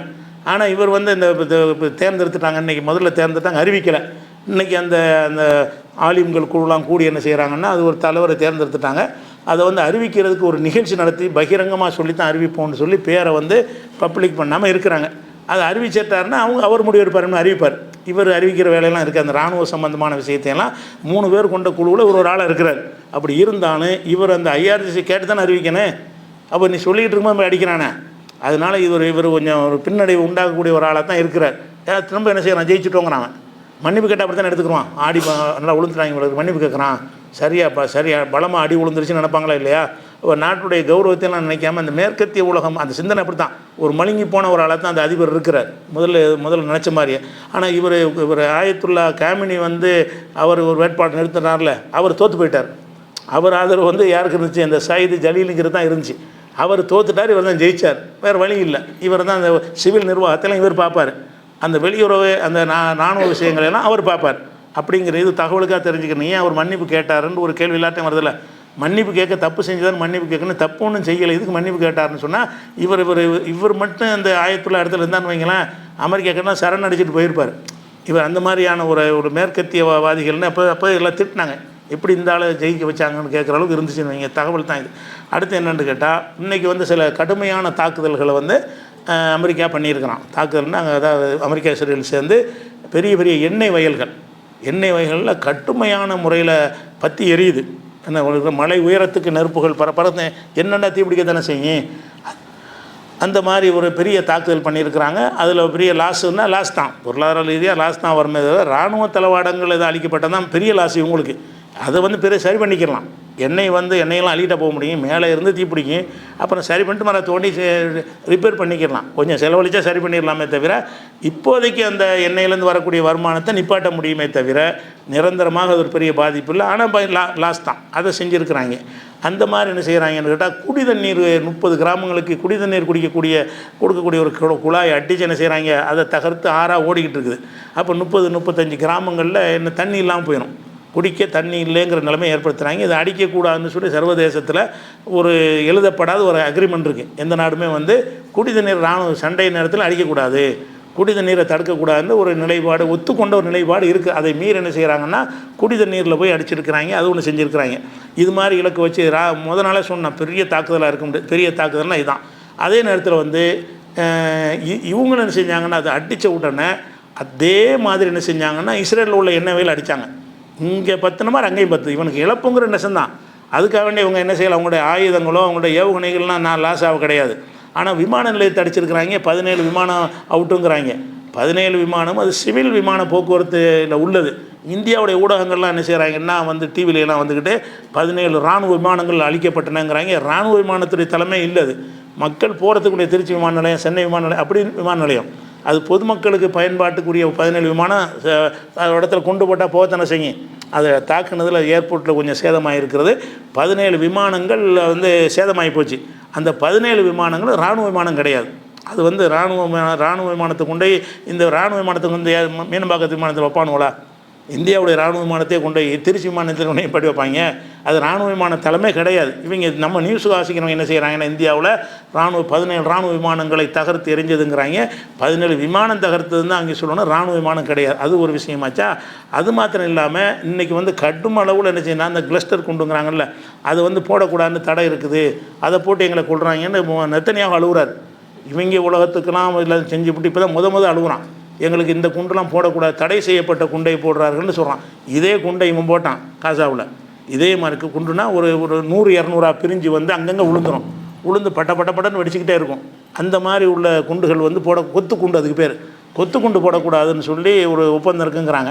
அதுக்கு இஸ்ரேல் என்ன சொன்னான்னு கேட்டால், காசாவில் போடும்போது நாங்கள் அந்த ஒப்பந்தத்தில் இல்லையேன்ட்டான். அந்த போடக்கூடாதுன்னு சில நாடுகள் அக்ரிமெண்ட் போட்டாங்கல்ல, அதில் நாங்கள் கிடையாது அப்படின்னு பதில் சொன்னான். அதே பதில் இவங்களும் சொல்லிவிட்டாங்க, நாங்கள் அதில் இல்லைன்ட்டோம். இவங்களும் அதில் இல்லை, அந்த அக்ரிமெண்ட்டில் அவங்க கிடையாது. நீ கொத்து குண்டை போட்டாலும் எப்படி கேட்கல, நாங்கள் போட மாட்டோம்னு அக்ரிமெண்ட்டில் நாங்கள் இல்லை அப்படின்னு இவங்க அதுக்கு பதில் சொல்லிட்டாங்க. இது கட்டுமையான ஒரு, அதாவது இந்த எலும்புக்கூடு பார்க்குற மாதிரி இருக்குது. இஸ்ரேலில் மாதிரி டெல்லி ஜெருசலம் எல்லாத்தையும் அடிச்சு விட்டாங்க. அதே மாதிரி அவங்களுடைய யூனிட் மின்சாரத்தினுடைய யூனிட்டையும் தகர்த்துட்டாங்க. இவங்க அடி லேசாவெல்லாம் கொடுக்கல, ஆனால் இவங்களுக்கு பலத்த சேதமாக இருந்தாலும் இவங்க கொடுத்த என்னென்னா டோட்டல் இருட்டாக்கிட்டாங்க. மொத்தமாக மின்சார தொடர்பு பூராமே இல்லாமல் அதை அழிச்சிருக்கிறாங்க. அதே மாதிரி இதே மாதிரி சுத்திகரிப்பு தண்ணீர் கடல் நீரை சுத்திகரிப்பு ஆலை வச்சுருக்காங்க. அதை நீ தண்ணி அடிச்சில்ல, அதே மாதிரி தண்ணி நீ பெட்ரோல் வயல் அடிச்சின்னா உனக்கும் அடி. அந்த மாதிரி என்ன பதிலடி கொடுக்குற அளவுக்கு எல்லாம் அவனுடைய டீட்டெயிலாம் அவங்களுடைய புள்ளி விவரமாக வச்சுருக்காங்க. ஃபிங்கர் டிப்பில் இருக்குது, தட்டினா கரெக்டாக அங்கே போயிடுது. ஏற்கனவே தகவலாம் திரட்டி வச்சுருக்கிறாங்க. அந்த ஒரு விஷயத்தை நம்ம தெரிஞ்சுக்கணும். இது இப்போ உள்ள நடப்புள்ள ஒரு விஷயம். அதனால் இப்போ பின்னடைவுங்கிற என்னென்னு கேட்டால் இதுதான். என்னென்னு கேட்டால் இழப்பு அதிகம், இழப்பு பெரிய அளவில் இழப்பு. அவங்களே பொருளாதாரத்தில் பின்தங்கி இருக்கிறாங்க. இந்த நேரத்தில் இதுவும் வரும்பொழுது இன்னும் கொஞ்சம் சிரமப்பட வேண்டி இருக்கும். இருந்தாலும் இத்தனைக்கு மத்தியில் அவங்க என்ன செய்கிறாங்க, தைரியமாக நிற்கிறாங்க. அது சில நாடுகள்லாம் சமாதானத்துக்கு முயற்சி பண்ணுறாங்க. ஆனால் இவங்க சார்பாக முயற்சி பண்ணலை. சீனா போன்ற சில நாடுகள் என்ன செய்கிறாங்க, நாங்கள் இறங்கி சமாதானம் இதை போரை நிறுத்துவதற்கு நாங்கள் முயற்சி பண்ண தயாராக இருக்கிறோங்கிற மாதிரி சொல்கிறாங்க. என்னத்தை செஞ்சாலும் இஸ்ரேலை காலி பண்ணிட்டு இது நடந்தால் தான் நல்லாயிருக்கும். சமாதானம் வர்றதா இருந்தால் இஸ்ரேலை கம்ப்ளீட்டாக அழிச்சு போடணும். அநேகமாக அழிக்கிற அளவு அவங்க செஞ்சுக்கிட்டு தான் இருக்கிறாங்க. ஆனால் இவங்களும் பெரிய சக்தியாக இருக்கிறனால போட்டுட்ருக்குறாங்க. ஆயுதம்லாம் கூடிய சீக்கிரம் முடிஞ்சு போயிடும். இவங்க தாக்கு பிடிப்பாங்கன்னு சொல்ல துவா செய்யுங்க. அவ்வளோதான். அஸ்ஸலாமு அலைக்கும்.